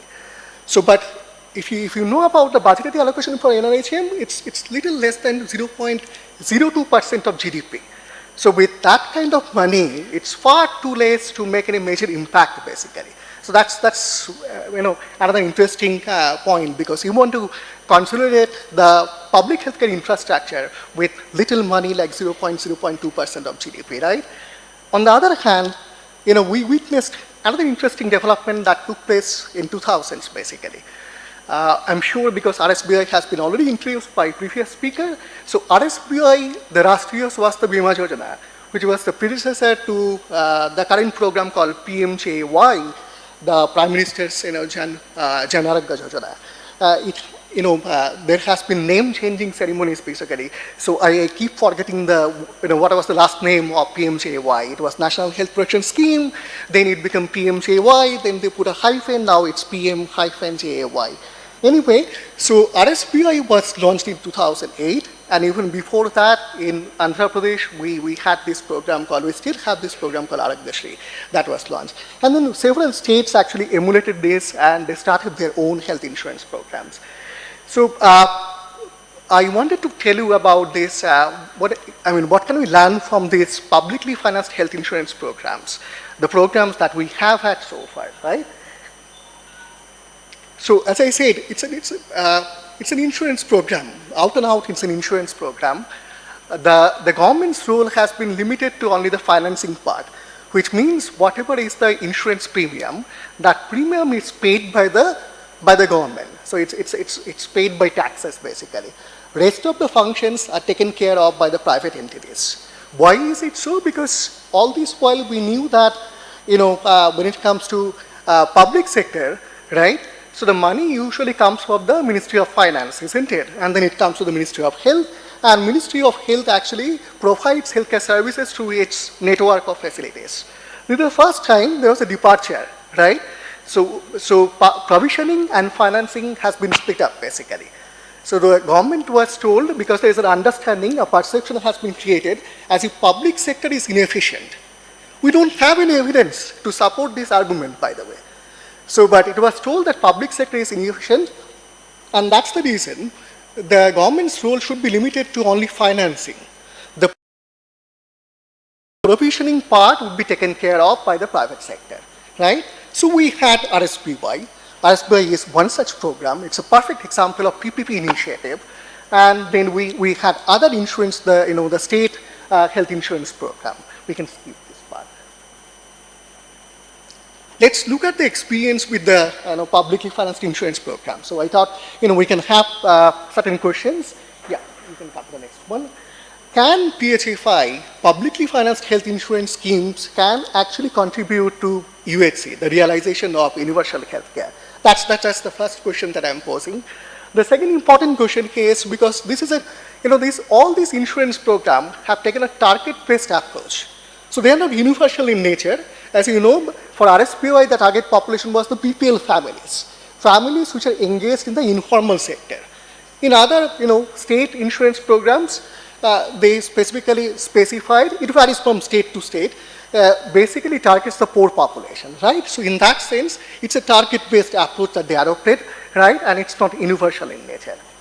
So the question, very important question is, have they reached to the intended beneficiary group? The intended beneficiary group is the poor population here, right? Now, the second important part is to understand, because the argument was, if we introduce health insurance program, that would actually enable the beneficiaries to access healthcare services from the empaneled facilities. So we wanted to understand whether the access has actually been improved, right? The other important promise that this kind of insurance programs make is that once you are enrolled, you can go to the empaneled facility whenever you have a need for a health care and get the services free of cost, which means at the point of care you don't have to pay anything out of pocket. So you have been promised cashless services, right? So, and this should have an impact on out-of-pocket expenditure. I'm sure that all of us know about this, that in India, the healthcare is primarily financed by out-of-pocket expenditure, because we have seen the government, puts in very small contribution in terms of GDP. It is 1% of GDP, right? So it is very small. The rest of the money comes from the individual's pocket, actually. That's household out-of-pocket expenditure, right? Household financing. So we want to understand whether financial risk protection has been achieved by, all these insurance schemes that we have seen so far. The data has come from NSS. So it's a government of India's data, the National Sample Survey Organization, right, which collected data in the year 2014 on morbidity and healthcare. And they also asked people whether, you are enrolled under any form of government health insurance schemes, right? So you can see, it's very evident, the target population, as I said, it's a poor population, right? So, if you look at the incidence of poverty, it tells you that 46% of the sample population is actually poor, which means all of them should have been covered by RSPY, because that's their target population. If you look at the enrollment rate, because there is a concept called enrollment here, right? So you have to get yourself enrolled first, then only you can access the benefits of RSPY. So the survey data tells it's only 11%. It's only 11% of the population which actually reported that they have been enrolled by RSPY. Remember, enrollment does not automatically translate into utilization, right? Right, you have to go through, number of steps. So we'll come to that as well. So these data has come from the claims data. So there are two sources of data that I have used. One is from the RSBI claims data, which means that people have used services, right? So and the other data comes from the survey data, that is NSS. So when you look at the survey data, you find that the estimate is 11.3%. 11.3% of the population has been covered by RSPY. But if you look at the program data, that's the data that we have obtained from the insurance companies. They claim it's around 50%. So there's a large discrepancy between the program data and the survey data. They do not talk to each other, right? There's a large discrepancy. And there are a number of reasons for that. People have documented very well, right? I'll give you one small example that we came across in the field when we are doing the field study, basically. So, it's very interesting because they have incentivized the whole program. How do they pay the insurance companies for enrolling the population? It's based on the enrollment unit, basically. It's the household. So if you enroll more households, you get paid more, basically. For each household, you'll be paid the premium, right? So the insurance company has an incentive to show that they have enrolled more population so that they can claim more insurance, money, right? So, right? But when you go to the households, you ask them, are you enrolled? So they say, what is enrollment? What are you talking about even? Then, you have to show a dummy card. This is RSBI card. Do you have this card? Then they say, no, we don't have this card. Very interesting. On paper, the household is enrolled because insurance company has already claimed money for that. The premium amount has already been taken in by the insurance company. Nevertheless, the people are completely unaware about this fact that there is a scheme called RSBI that exists for them, and many of them are actually have been shown to be enrolled. So remember that. So that's why you see that discrepancy. So the other interesting and very important point is it really effective in terms of the kind of the device or mechanism that they have used to identify the beneficiaries? How do you identify, right? Because the program says 4 people are eligible for this program. But then when you go to the villages, right, or you go to the slums, you have to identify them, right, that this particular household is eligible for this program, isn't it? Let's look at the data. Data would reveal actually what's the scenario. So whether they have been able to identify the poor population for this program called RSPY. So you can see of those who are enrolled by the RSPI program, 51% of them are actually, 49% of them are actually non-poor. So it's almost 50%. So it's almost 50% of those who are enrolled by the RSPY, they are actually non-eligible for this program. So there's a huge leakage of subsidy that we witnessed, basically. So in that sense, it hasn't been really, effective in terms of reaching out to the intended, target population group. So you need to keep that in mind because it's not 10%, it's not 20%, it's 50%, and this data is coming from NSS, and we also did primary data collection in Maharashtra, in Karnataka, and the findings are very similar. In Karnataka it was done by IPH, Institute of Public Health, and in Maharashtra, the TASE actually did the study. So the findings are very similar, the leakage is significant, right? So this means we are not actually very concerned about the leakage because the other issue is that means poor people are still out there and they haven't been actually covered. So the exclusion of the poor is actually a problem, right? Now, the other issue is that because remember, it's an insurance program. And if the insurance, you are covered by insurance, that means you should be able to use services, which means that utilization rate should go up, right, after the introduction of insurance. Let's see actually what happened. So once again, we are actually we're comparing the data from 2 sources. You have the NSSO data, which actually tells you what is the hospitalization rate for the population, right, in different states and also at the national level. What is it? Because hospitalization is the only service that is covered by RSPY. So outpatient care, the medicine, these are not covered by RSPY. So remember that. So it covers only, it gives a very limited coverage. So it only covers hospitalization. So if you look at the NSS data, the hospitalization rate is 2.6%, right? So every 100 individuals that you come across, at least 3 individuals have been hospitalized in the last 1 year, right? When you look at the claims data of RSPY, the rate is only 1%, right? That's very interesting. So when you look at the claims data, it tells you that the hospitalization rate is only 1%, which means only 1 individual out of 100 covered by RSPY could actually access the services. Despite the fact they must be enrolled and they needed hospital care, right? But only 1% could actually use the healthcare services, use hospital care, right? That's how it needs to be interpreted. And there is a significant amount of variation across states in terms of the hospitalization rate. So this data is coming from Maharashtra because Maharashtra has its own insurance program. It's called Mahatma Jyotiba Phule Jan Arogya Yojana. So it's very interesting that in case of Maharashtra, when you looked at the claims data, this is not the survey data, we found the utilization rate is as low as 0.11%. So in 2014-15, it was 0.11%, right? So that was the utilization rate for. Why is this utilization rate on the lower side? Because if the utilization rate goes up, that means the insurance company will have to pay more, right? So we need to keep that in mind, right? So it's very interesting because we also looked at the claims data so that we can find out for what kind of procedures or what kind of diseases actually people have used the RSPY. So you could see that medical oncology, it's coming 22%, and then other cancer-related diseases, radiation oncology 4.27%, surgical oncology 3.4%. Taken together, cancer-related diseases, account for more than 30% of the total disease pattern, basically, right?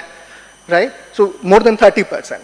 On the other hand, if you look at the general medicine, then surgical gastroenterology. So for all the rest of the diseases, it accounts for less than 0.79%.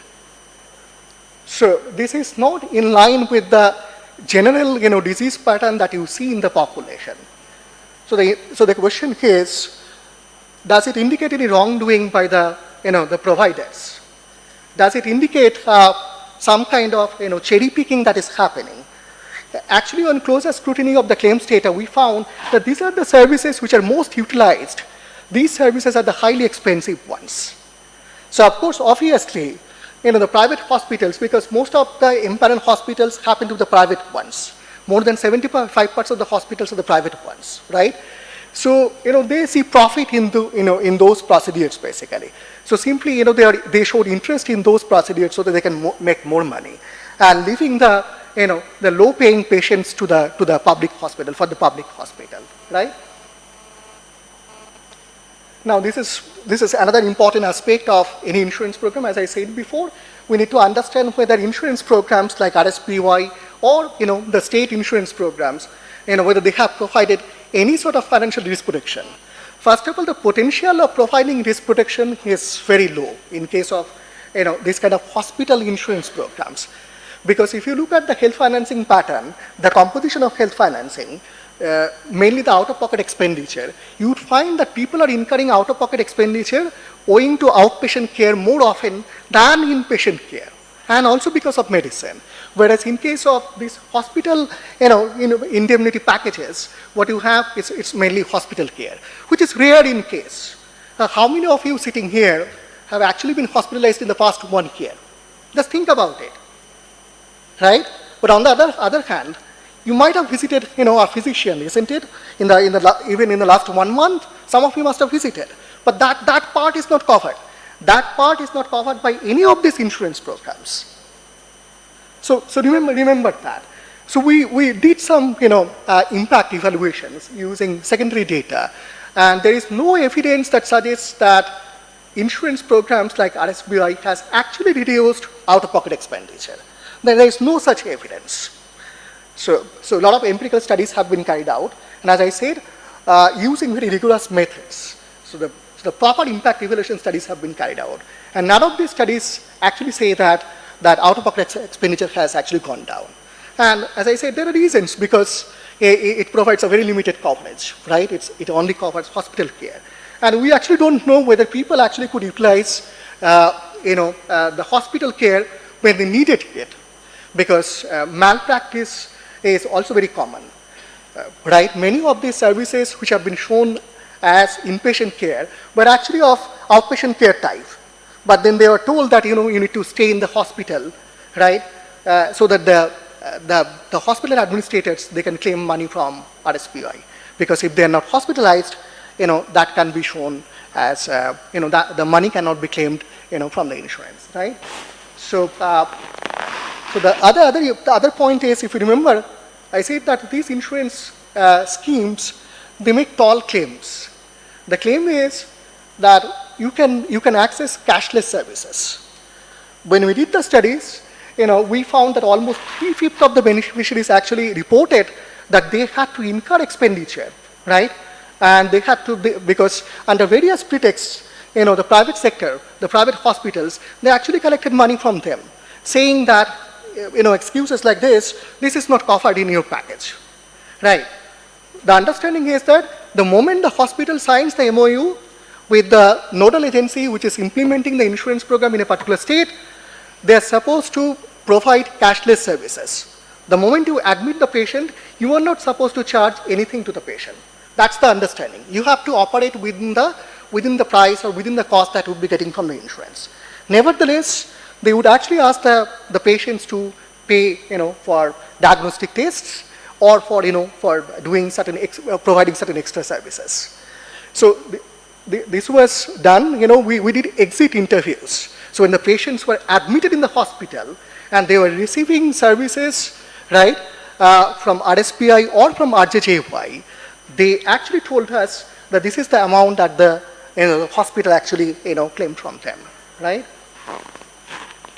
So this is very interesting, because we need to understand whether there is value for money, because it sounds very attractive. The moment you say we are giving you insurance with 5 lakh coverage, isn't it? That's what your PMJY promises, isn't it? And that's why we say that it's a cruel joke to the people, basically. Also try and understand why the whole concept, this kind of private health insurance, is actually not good if you look at it from the societal perspective. So for some reason, everything got distorted. I don't know, because the numbers were there. So this data actually comes from from Maharashtra. So the Maharashtra government paid somewhere around 2,200 crores or more. I'm sorry. Can you see the figures here? It's around 2,800 crores, for covering the poor population, right, for providing insurance. So around 2,800 crores was paid to the insurance company as premium for insuring the poor population. Then we looked at the claim ratio. You know what is claim ratio? So how much you have claimed, basically, that would be the numerator. And in the denominator, how much you paid to the company as premium, right? So we found that the claim ratio comes to around 0.66. What does it mean, basically? This means you pay 100 rupees to the insurance company. In lieu of 100 rupees, you receive services worth of 66 rupees. Did you get my point? So in a span of 3 years, they actually pocketed more than 500 crores rupees as so-called commissions or administrative charges. I think you already talked about the TPS, the third-party administrator. So imagine 2,800 crores that was given to you, and in return I get only something around 2,200. Rest of the money has been pocketed by you, saying that that was taken as administrative cost. The so-called administrative cost, just like moving a claim through the system, you take more than 500 crores. I call it a scam. It is a scam, right? It is a scam. There is no problem in saying that. So is this something that we want? So this is your insurance, right? And this was not done by the public sector, because as I said, the public sector has been given a label that it's inefficient.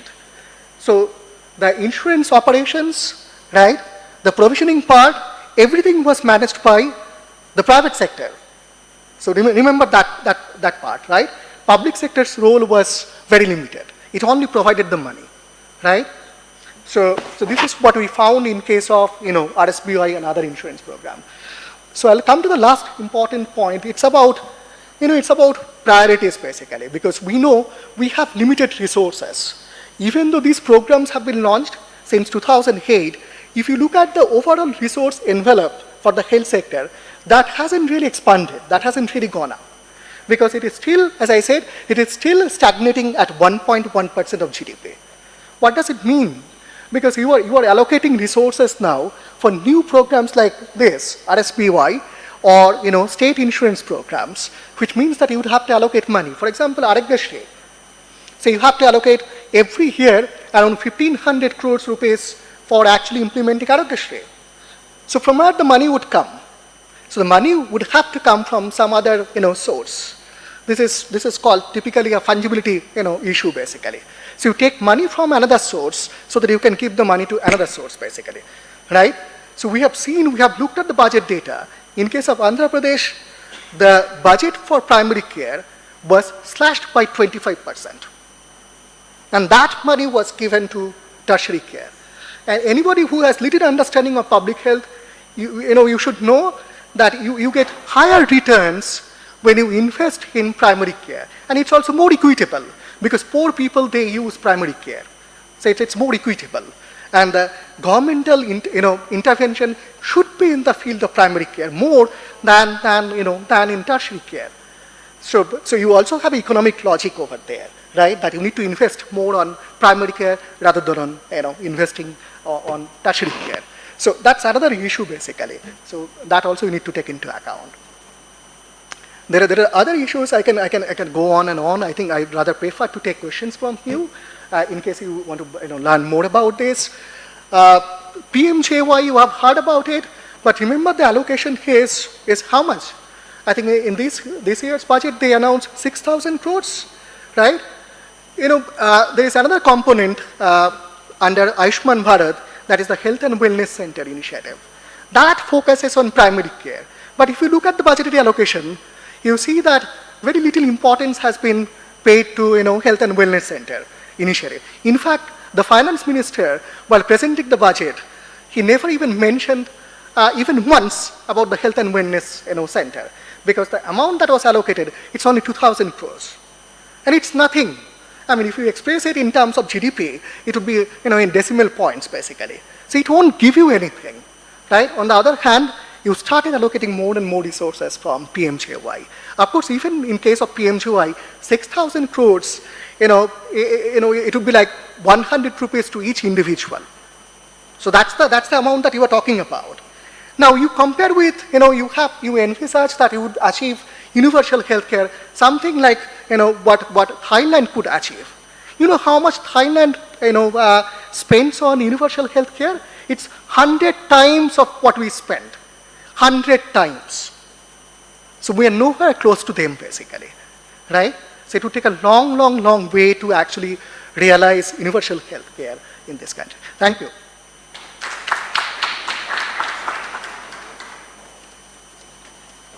Thank you, Professor Ghosh, for taking us through that data, which substantiates many of the previous claims that we've heard about the viability and the discriminatory effects of these policies in some cases. So we've had 4 academics at different stages of their careers offering their remarks. So I think it's best to conclude with a person with a long experience on the administrative side.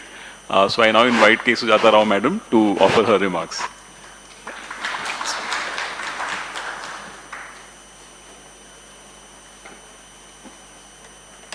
Are you all awake? No, I'm just joking. We've had remarkable speeches, and it's very, as Shreelata said, it's very difficult to follow up on such empirically and evidence-based talks that they have given. So it's going to be a little bit, I hope not to be repetitive, in the sense you've heard a lot about India's struggle to achieve universal health coverage. So I think I'm going to limit my remarks because, it's a Sunday evening, all said and done, right? So I'll try to be brief, and then maybe we can take some questions if there is time, and then adjourn. So, let me go back to the title of this session, which was given to me, saying that future of right to healthcare. So from the public perspective, public policy perspective, as an insider in the Ministry of Health, let me just tell you that this whole business of right to healthcare really came up in 2009, as Imrana had said. They had prepared a national health bill with making health a fundamental right, which the Constitution of India does not confer, and it was discussed. It has been discussed quite a lot in the Ministry of Health, and if you remember, UPA 1 and 2 were very rights-based policies were coming in, right to education, right to livelihood, and so on. So it was in that context that right to health was also discussed, was brought up. But we found it very difficult, and we will continue to find it very difficult, and that's why the National Health Policy document in 2017 does round off at the last paragraph, last page, saying right to health is wonderful, it's a good ideal to think of, but not possible to achieve at this current level of economic development and the development of the health system that we have today. And what do we mean by that? Any universal health coverage, any right to health is what? That every citizen, starting from Mr. Mukesh Ambani to the rickshaw puller, can make the state accountable to provide him or her a certain care of, health care. And it's justiciable, it would make the government accountable, it would have to be enforced, and it is something that means that denial of care can become an offense. That's what the whole concept of making it a right to health care implies. But that also implies that is the health system really ready? Do we have the money to be able to enforce this kind of judicial right?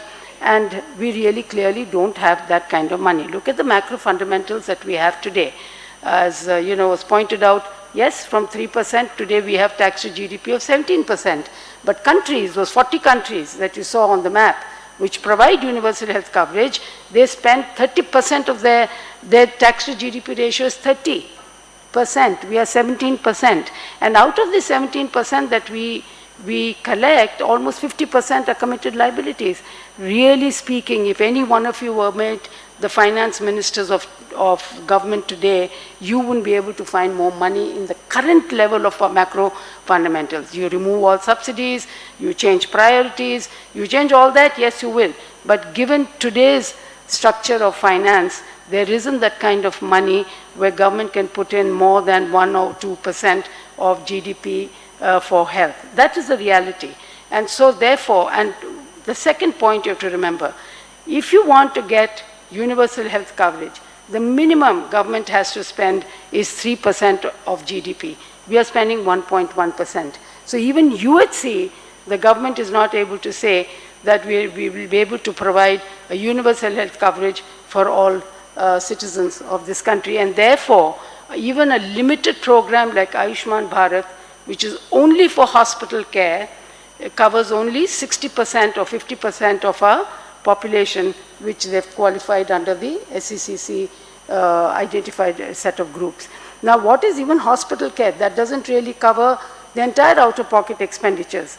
If government public spending is only 1.2% or so, the rest of it is household expenditures, which comes to about 69% of the total expenditures is out of pocket. Out of that, 30% alone is spent on hospitals, the rest of it is on diagnostics and drugs. So therefore, even Ayushman Bharat, you may have 5 lakhs sum assured, you may have 10 lakhs sum assured, so long as it is only a hospital financed insurance, the catastrophic expenditures or out-of-pocket expenditures will not be able to come down as envisaged in the National Health Policy to 25% of the total health spending by 2025. So this is the broad framework in which we need to understand these two questions. So the future of right to healthcare, very, very dismal. till the economic macro fundamentals don't improve, till we really don't have that kind of money that we can put 3% of GDP to health, and therefore the second part of the question is, it's not just money. In fact, if finance minister rings up the health secretary and say, you keep whining, here, take 2% of GDP, they won't be able to absorb it. The absorption, that means if there's a pipe, it has to be clear for water to run through. But if there are clogs everywhere, then the water just gets stuck somewhere. So you have to have a health system which is able to absorb that kind of money. Money is what? Money is here, the need is here. The vector is the system which translates the money into a good. Now, who is this vector? It's the drugs, it's the availability of technology, it's the availability of human resources more than anybody else. And the biggest constraint today is our human resources, not even money so much as human resources. We don't have doctors, we don't have nurses, we don't have paramedics. We've got 3 times less than the doctors per population ratio as compared to any other countries. We have not invested in our HR policies at all. So with the result, this has become a very major barrier for India to be able to aspire for this huge goal of path to the universal health coverage or being able to assure right to health care. Now, the articulation of right to health care, as Imrana very beautifully gave you the historical, traced the whole basis for it and so on. But, just to recap, it was reiterated. There was Bhore who said it, and in 2009, the Rockefeller Foundation made it a global priority, and all countries were brought down together to reiterate the need for universal health coverage.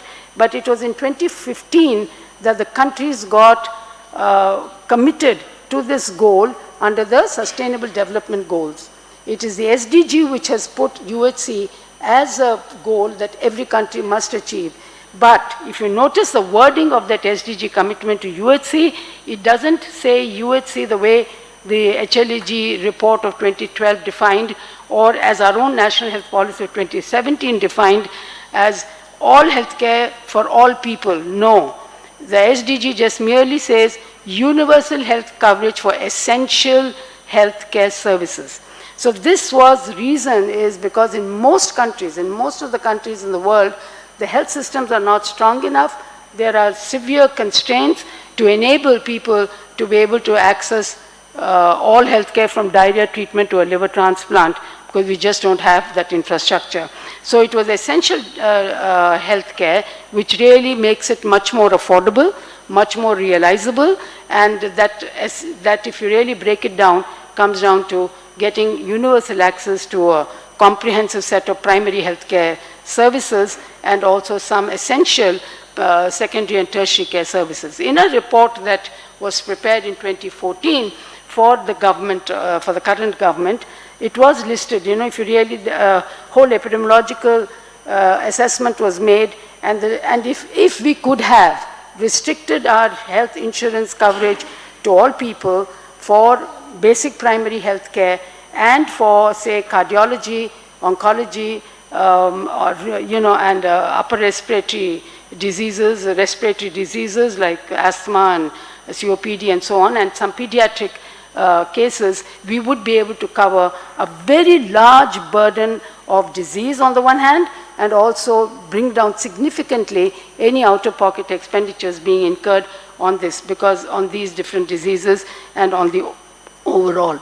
But that was not done, and so we do have a definition of UHC to say that highest possible level of health and well-being for all at all ages, and universal access to good quality health care without having to face financial hardship as a consequences. This is a difficult ideal to achieve for the reasons I have mentioned. Now, the issue of, but at the same time, if you look at the government programs, you do see that in several schemes, we have achieved universal health coverage to some extent. What do I mean by that? Immunization. Certainly anyone, whether you're rich, poor, woman, man, whoever, can walk in anywhere and demand immunization service free of cost.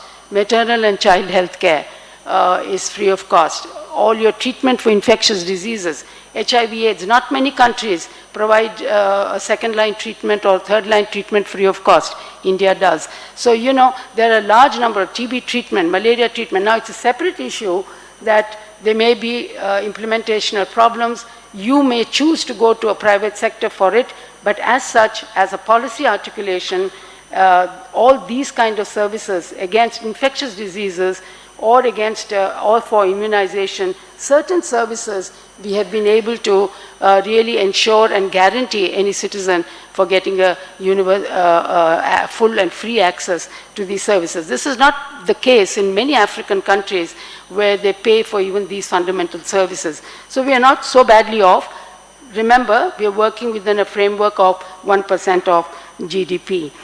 Now, the primary care is, so therefore, you know, what is really happening is that in the national health policy, again, there were two concepts that were brought out, that issue of access, and it is for primary care on the one hand, a comprehensive health care. What was the strategy that they spelled out? Was comprehensive health care will be provided by government and non-profit agencies. We will collaborate with them. And for the secondary and tertiary care, we will use strategic purchasing, that is the private sector. Now, you know, it is over here that we need to think a little bit more. For whatever reasons, and again, Dr. Qadeer had taken you through the constraints that we had in being able to invest more on public health systems, but we do have, and therefore that gave rise to a huge private sector. Today, what is the position? The position is your tertiary care, that means any of your tertiary, secondary, and primary are the way in which health is divided. And that really means, say, primary care can handle 90% of ailments that you or I or the people would face at any point of our life. About 7% of the ailments could be treated in the secondary care, which is typically a district hospital, might require specialists. And the super specialist, high technology intensive, is the tertiary care, which almost about 2 to 3% of the total number of people who are ill would want to need to go to tertiary care. But in terms of money, you will find that 1%, that means, you know, 1% of the tertiary care patients would guzzle almost 60% of your money, because treating oncology, a cancer case or a cardiac case, is that much more expensive. With one case of a bypass, you can treat some 200 TB patients. So that is the kind of cost differences, and therefore there was this whole system, thought being promoted that let us be able to spend our money on providing primary care so that 90% of our people are protected against ailments and diseases which can be treated easily and affordably at the lower levels. And but with the result, but then at the same time there was this demand growing. The epidemiology was changing. People needed care for secondary and tertiary services, and that is when the private sector was looked upon to bring in that capital. It is expensive affair to set up a big hospital for treating tertiary care cases. Now, over here, till now, till 2017, National Health Policy probably 2017 is the first time that recognized the presence of private sector in our country and said we need to deal with them.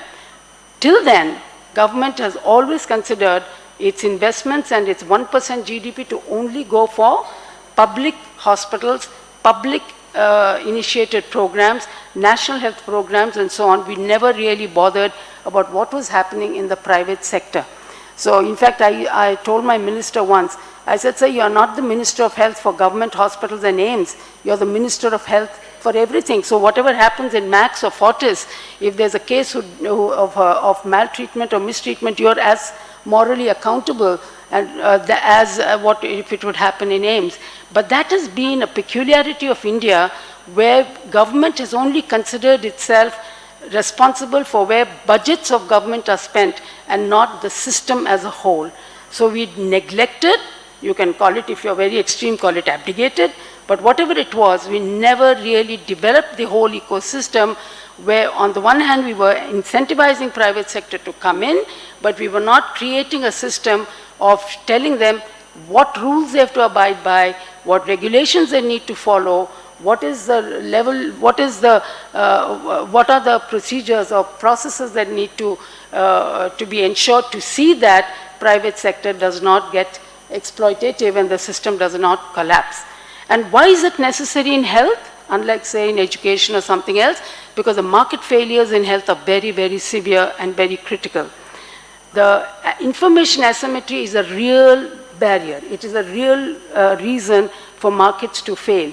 And this is the reason, my friends, you and I keep on getting upset about the private sector, because it is in this market failure without any regulations that they're able to exploit to their advantage. What do I mean by that?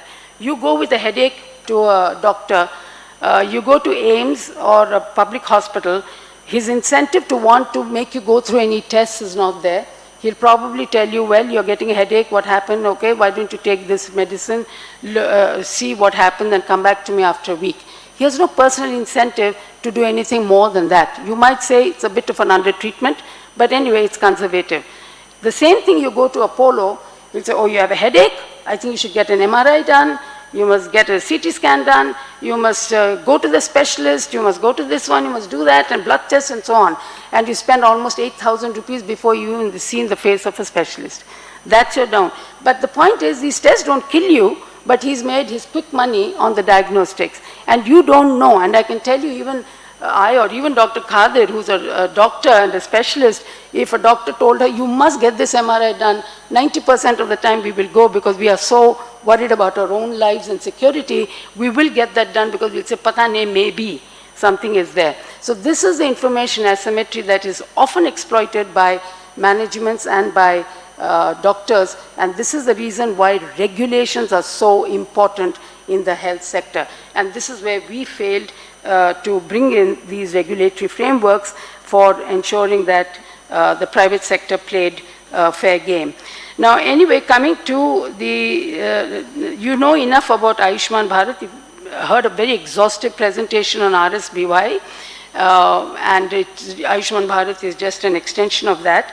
It has now two components, and as you know, has been said to you before, health has two objectives: one, population health, and the other is no one suffers for want of ability to pay.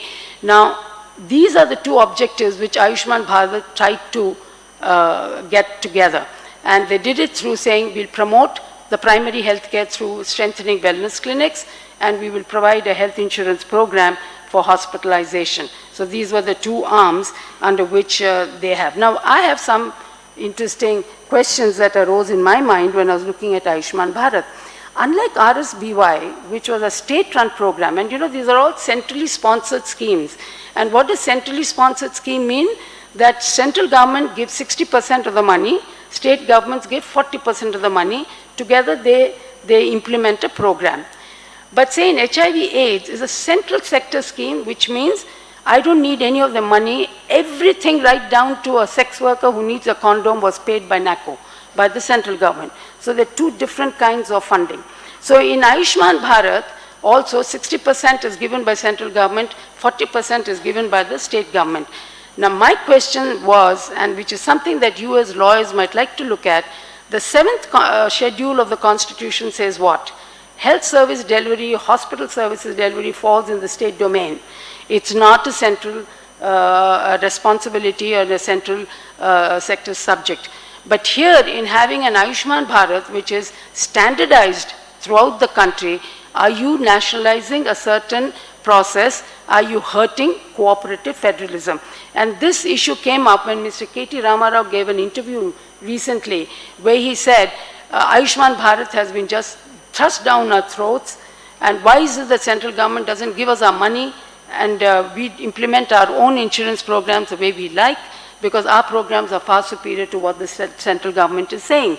Now this raises an important issue, because in so standardizing the diseases that you can fund, the amounts that you can reimburse, the manner in which you have to do the monitoring systems, all these, the empanelment processes, the disempanelment processes, the entire nature of the scheme is standardized from Kashmir to Kanyakumari. You may be ending up,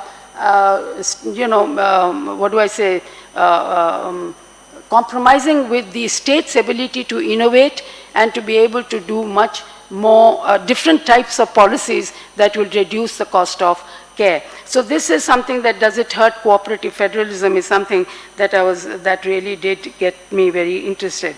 The second issue that came up was what is happening that, we are now having this whole Ayushman Bharat, and we think that is the road to the UHC, where we don't need to invest in setting up tertiary hospitals so much, though of course we are providing AIIMS type of institutions, take 20 years by the time they get operational, but the investment is small. We are not paying enough attention to primary care, and we are hoping that the private sector will be able to get attracted with this effective market that we are providing and come in with capital and set up hospitals in the deficit areas.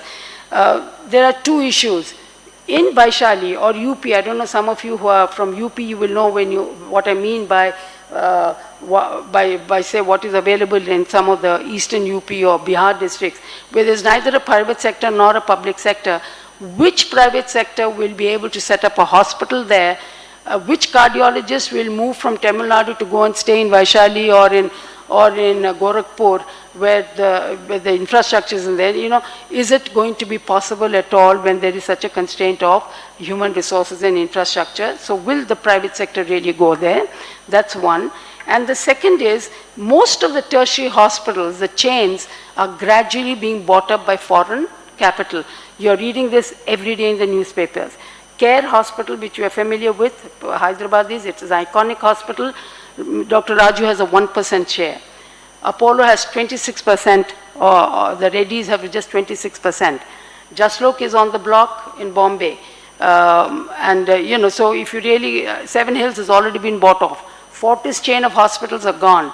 Medanta in Delhi is now going, it must have already been bought off. So as I speak, most of our tertiary hospitals, which provide 80% of tertiary care, are being sold off to private equity firms and to international capital, which means the pressure to keep the cost high is going to be there. Today, in Ayushman Bharat, the private hospitals, the corporate hospitals are not as yet partners in Ayushman Bharat because they find the costs are very, very low.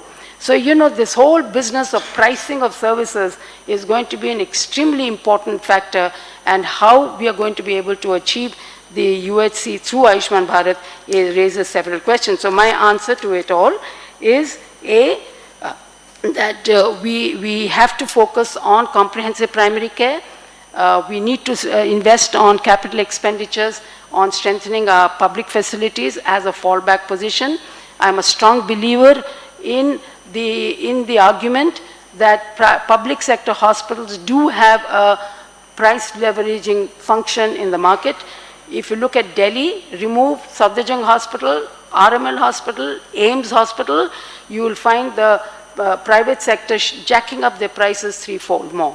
So public hospital, we have to have a system where public hospitals and private hospitals have together be there in the market to give enough competitive pressures, and we have to invest. There's no getting away from the fact that we have to increase our budgets and we have to invest or make capital infrastructure, investments in capital infrastructure.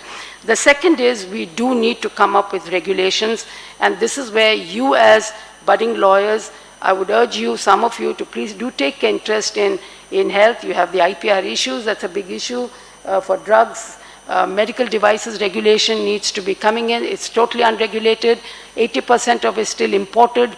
We don't know what kind of equipment we get, what kind of, that's a big mess over there.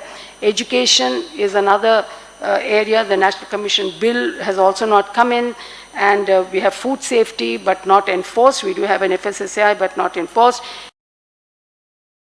And most importantly is the Clinical Establishment Act and the regulations for providers. That's a provider regulation which has yet to come in. So there's a whole horde of regulatory frameworks that need to be put in place.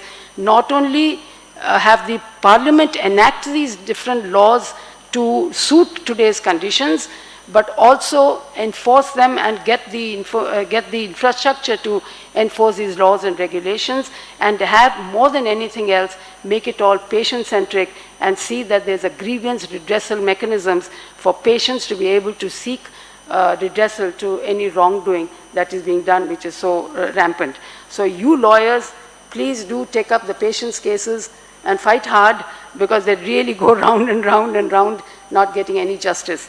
And this is something that has to be done, because we've just allowed market forces to operate in a very laissez-faire environment without any checks or any balances. That's not good for health, and that's not good for the country. So with those few comments, I'd like to close, because you've all become experts on UHC. Thank you. So thank you for that very comprehensive and quick set of remarks. There are, of course, a range of issues which we try and just scratch upon at the surface level in our syllabus. So may I request the speakers to just step up here so that we can maybe spend some time on questions. Or if you prefer sitting there, it's fine. We'll keep it short. I know that everybody has to leave, so we'll keep it short. I'll give the first chance to students who have been with us for a couple of days. Would anyone like to ask questions about the presentations that we have heard, or any specific urgent sort of policy question that you might have? So Vishal, can we pass a mic there? There are 2 mics here. Vishal, Lovish, any other hands? We'll collect the questions. So since we are behind schedule, I'll have to rush you. Vishal, please. Yeah. And please specify who should be answering your question. Yeah. My question is to Imrana ma'am and Shreelata ma'am. Specifically with regards to how you can use, say for example, and this is in context of say the government wanting to license Ayush doctors, for example, to promote healthcare in like rural areas, specifically based on the argument that look, these people who are in villages, who are in tribal areas, they're more accustomed to the kind of practices that these people follow. An Ayurvedic doctor or an Ayush or a Siddha doctor, who specifically understand their context, who specifically understand their circumstances. It's easier to like intervene through using these specific doctors and using this specific kind of healthcare to promote, to ensure that these people have a better access or easier way to enter the mainstream health system. My second question is to Sujata ma'am. What are the policy decisions or steps which the government has taken, say for example, specifically with regards to drugs, in reducing the prices, say through IP policy or any other policy? And what do you think can be done further to improve the situation? Yeah, let's collect the questions. Lovish. Yeah, hi, good evening. So I have a very general question. I was wondering if the panelists can speak about the model of the Delhi government's model of Mohalla clinics. And do you think such a model is viable on a larger scale? And what do you generally think about this kind of structure for a better health coverage? Okay, any more questions? Because obviously we'll have to limit it to this. Okay, fine. That lady back there. Please introduce yourself and specify who should be answering your question. Hello, I am the postgraduate student of public health. My specific question to Savita ma'am.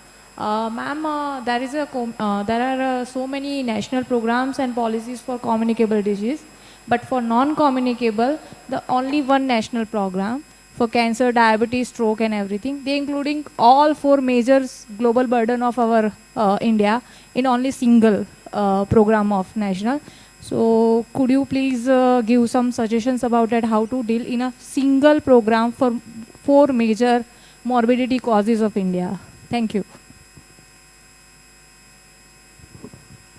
Okay, very quickly, Mike, on your question. Does this work? Ayush doctors are a big resource, no doubt. And, there is this strong belief, and there is evidence also to show, where both Chhattisgarh and West Bengal had brought an act where they trained lay people meaning 12th grade pass for 3 years on public health to work in primary health care as basic doctors. You can use the word doctors loosely here. So they learnt everything about what they need to know at the primary healthcare level to diagnose and to refer and so on. Not do any invasive, no surgeries, no nothing. Their knowledge levels on treating TB or malaria or something was found to be far more than many of the MBBS doctors full-fledged. So that was very much there, and that led us to believe in the ministry that even Ayush doctors who have been trained for 4.5, 5 years, with the top-up of 1 or 2 years, can be made to provide treatment for minor ailments, which is available at sub-centers and all. You can't do much, but you can detect and diagnose something serious and refer in time and stabilize a serious case. So that has been opposed vehemently by the medical community, saying that Ayush doctors and all that, that means you are allowing them to prescribe allopathic medicines, because there is a Supreme Court ruling saying if you're not trained in a particular discipline, you cannot do crosspathy. You cannot give, just as an allopathy doctor cannot prescribe an Ayurvedic medicine. That's quackery. So that ruling was there. So therefore, the National Medical Commission bill, which was tabled, was trying to, did attempt, and of course it will come up after elections, I suppose, to say that government, if it trains these doctors in a certified syllabus and says these list of certified drugs they can prescribe, then yes, we can, it is legally sustainable. So that is what they're trying to do, so that they can get Ayush doctors to work in the, I personally don't see what is wrong in that, but the whole thing, in our country is, every Ayush doctor is doing only allopathy work. He doesn't do any Ayush work. That's a real fact. They're all quacks. And they're all doing antibiotics without any responsibility. And today your antimicrobial resistance is so high that, we don't have regulations, we don't have supervision, we don't know who's doing what. So in this kind of a muddy thing, there is no preference for cautious approach than allowing these things. So there's in theory and in practice. To your second question was, sorry, what was it? What was it? Drugs. So, in the drugs issue, pricing has been a big issue in the ministry discussion, and the Modi government has been very bold in trying to put a cap on both devices like stents and also price of certain drugs. The general belief is that while there must be some fairness in pricing, multinational companies who charge much more. You saw in stents cost 30,000. Were selling it to us for 1 lakh.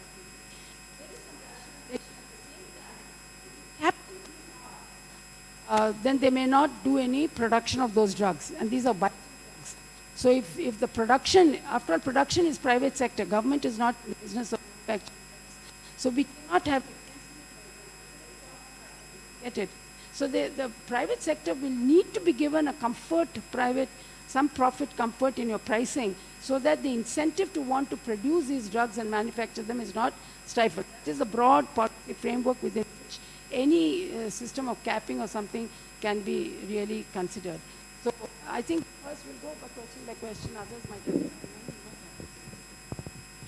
Well, you were particularly asking me about the Ayush schemes. Let me just say one thing. I'm a little disappointed that we are reducing health care to medical care, clinical availability of doctors. That is not what we were discussing. And I hope you will remember that. But I also know that clinical care is very critical. When people are sick, they need help. My colleagues at the center have done a study of 12, 13 states altogether. We found that 6 of the major states, about 60% of the populations, and it's a study that was done by with the government, use Ayush medication. And I also know that in those states, at least the data that they had, they were getting traditional systems and not allopathy. So while it's true that some might be doing this, there are Ayurvedic practitioners and they are popular and they are used. See, the trouble with our system is that we have always treated them as second-rate partners. We as allopaths have never respected Ayurveda. Even the government, the present government, which talked so much about Ayurveda, opened little OPD clinics for Ayurveda, has not respected Ayurveda. If you respect Ayurveda, you have to respect your forests. You have to respect the production of herbs. All that we are ready to export happily and put somebody in the name of Ayush. Because we are using them as replacements for doctors whom we cannot force to go to where we want them to be. So there is a problem. I have no problem with this. There was also a scheme of rural health doctors, that short periods of training wherein people can go and work at primary health centers. All organized medical professional associations oppose that. We have opposed community health worker, we have opposed rural practitioners, we have opposed Ayush, because as a practitioner, I feel that they are eating in my profits. That's not the way to talk of public health. Just a quick response on this. I think both the previous responses have looked at systemic issues. How does the system respond to Ayush doctors? But I think your question was about how does the community relate to them. And see, the thing is that we need to make a differentiation between Ayush doctors and local healers. They're actually very different. And Ayush doctors, what we're talking about in the system, are people who have done the bachelor's in Ayurvedic medicine, bachelor in Unani medicine, etc. That is one category of Ayush doctors who have can potentially join the government service and be either discriminated against or despised or whatever it is within the system. That's a different lot. But there are lots of Vaidyas and Ayurvedic practitioners of either Ayurveda, which is a very codified system of medicine, or of local health traditions, which are not actually codified, but they are practices that the community follows. And there are local healers who sort of maintain that tradition of providing that service. Now the thing is, yes, those communities do actually, they do go there as the first line of treatment, and they have a lot of faith in, especially there some Vaidyas who develop a real reputation, and lots of people do go there. But it is the hegemony of the allopathic system has become such that even in now remote areas, people still aspire to getting some kind of allopathic medicine, so they want to get an injection, they want to get a pill, they want to get a drip. All of these are seen as somehow more powerful and more legitimate than many of these traditional systems. And it's also true that those are suffering because of, environmental degradation, loss of traditional knowledge, loss of herbs, and so on and so forth. They're also suffering for that reason. But it's also true that, whether it's public systems or private, allopathic medicine has captured the imagination of even tribal and other rural communities. So that's an issue. I think you'd asked, somebody asked about those mohalla clinics. So a student of mine almost 4 years ago actually did a study of the mohalla clinics as soon as they had opened. So I don't know what the current situation is, but and whether they actually spread and expanded the way they were supposed to. Perhaps Imrana will know since she lives in Delhi. But at the time, from the study that he had done and the report he brought back, it looked like a very good idea. And it was taking actually into very difficult places where, it was difficult to establish an urban health center, etc., etc. It was taking services down to that level, and people were actually accessing those services in quite large numbers. So if they had managed to expand and replicate that model that they initially started, it would have been very good. But as with most, I think, government programs, what happens is the problem is in the scaling up. I mean, doing 1 or 2 or 10 in a pilot way is, that didn't happen, is it? Seen them, it's a brilliant initiative. whoever thought of it, not thought of it, they got UK NHS to help. And it is a model is a neighborhood doctor. So they said they went into a slum, they took a rented building, they took a building and rented it, and they had a doctor, they had a nurse and an ayah or whatever. So it was basically outpatient treatment and diagnostics, free drugs and free. So they even had this, you know, like you have for Coke's ATM type. You put a prescription and the drug comes out. And those kind of machines. Also they had over there. So they didn't have to spend money on a pharmacist. So it was lean thin model, which had terrific impact because urban slum people didn't have to go to these hospitals, make an OP card and stand over there and so on and so forth. So it's they wanted to do about 400, they ended up doing 80 or 100, and you all read newspapers largely because the LG sat on the file. And the politics of AAP versus BJP through the LG really didn't allow them to scale up, which is so unfortunate.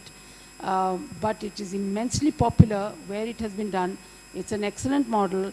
Andhra government is trying to copy it, and I think that's the way to go. Every state should really do it. So do go and see it.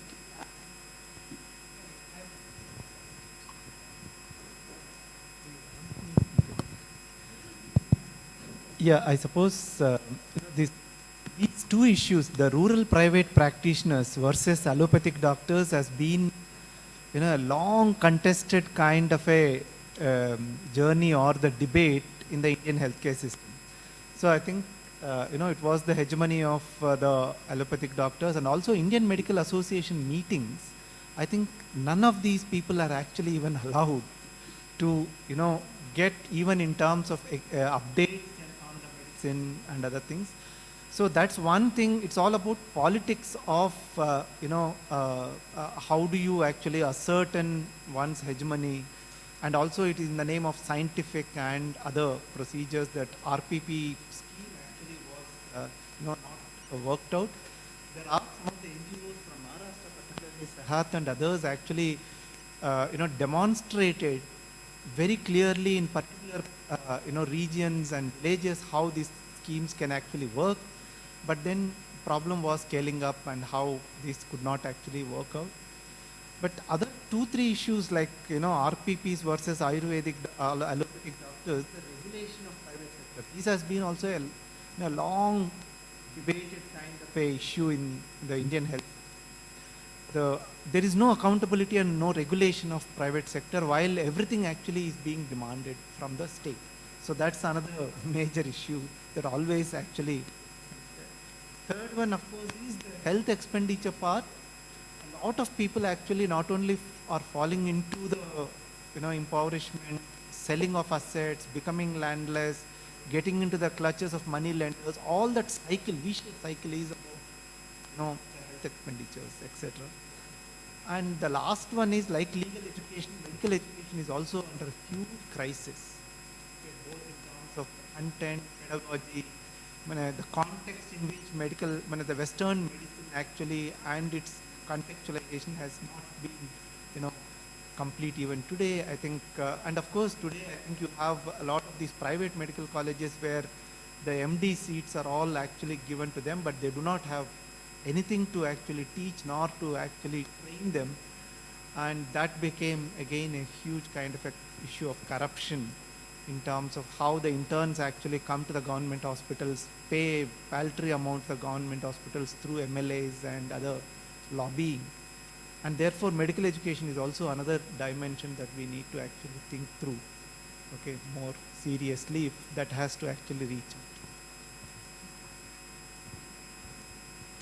Okay, just to add to what Madam has already said about pricing. See, the issue is that, you know, India is known as the pharma of the global south. You all must be knowing about this. Our own pharmaceutical companies are actually providing medicines to the West, right, and to the whole developing world, basically, right? It's the generic medicine. The issue is with regards to the access to medicine. If you disaggregate the out-of-pocket expenditure that we have been talking about, we keep referring to this. The major contributor to out-of-pocket expenditure is the spending on medicine. So which means that Indians are actually struggling to pay for the medicine, right? The pharmaceuticals.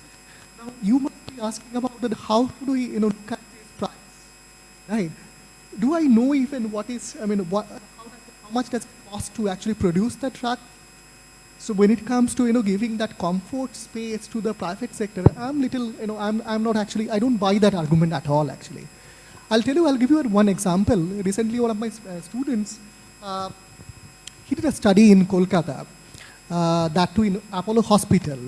So we wanted to find out the costing of a particular procedure because the Ayushman Bharat, the private sector is they're unhappy about the price, the cost that was offered to them. And they tried to negotiate with them, and they were promised that after the election, they would, once again sit down together and, that they would increase the price. I think even in Andhra Pradesh, there have been demands to increase the cost of the procedures. The point is that it has to be looked at this way. You have to use a scientific methodology to, find out how much does it cost to, produce a particular procedure. So what we found, it was about a robotic surgery vis-a-vis, the traditional method that you use to perform for a particular surgical procedure. We found whatever is the cost, they are charging 300 times of that. So we looked at the bill from where you can get the price, and we did a proper costing study, right? So, so this is the difference, 300 times. So unless and until the pharmaceutical companies tells us this is the amount, so we need to have a policy, a pricing policy based on cost. It should be cost-based pricing rather than market-based pricing, because the markup can be even 500,000 times. We have seen, we did all the analysis. So that's the reality. You should keep that in mind. In the interest of time, I'll close it there. We are running well behind the schedule, and we do have one more presentation on surrogacy regulation. So please, I would request you to get a quick cup of tea and come back for that presentation. We'd like to thank all of our speakers for sparing their time and spending Sunday afternoon with us.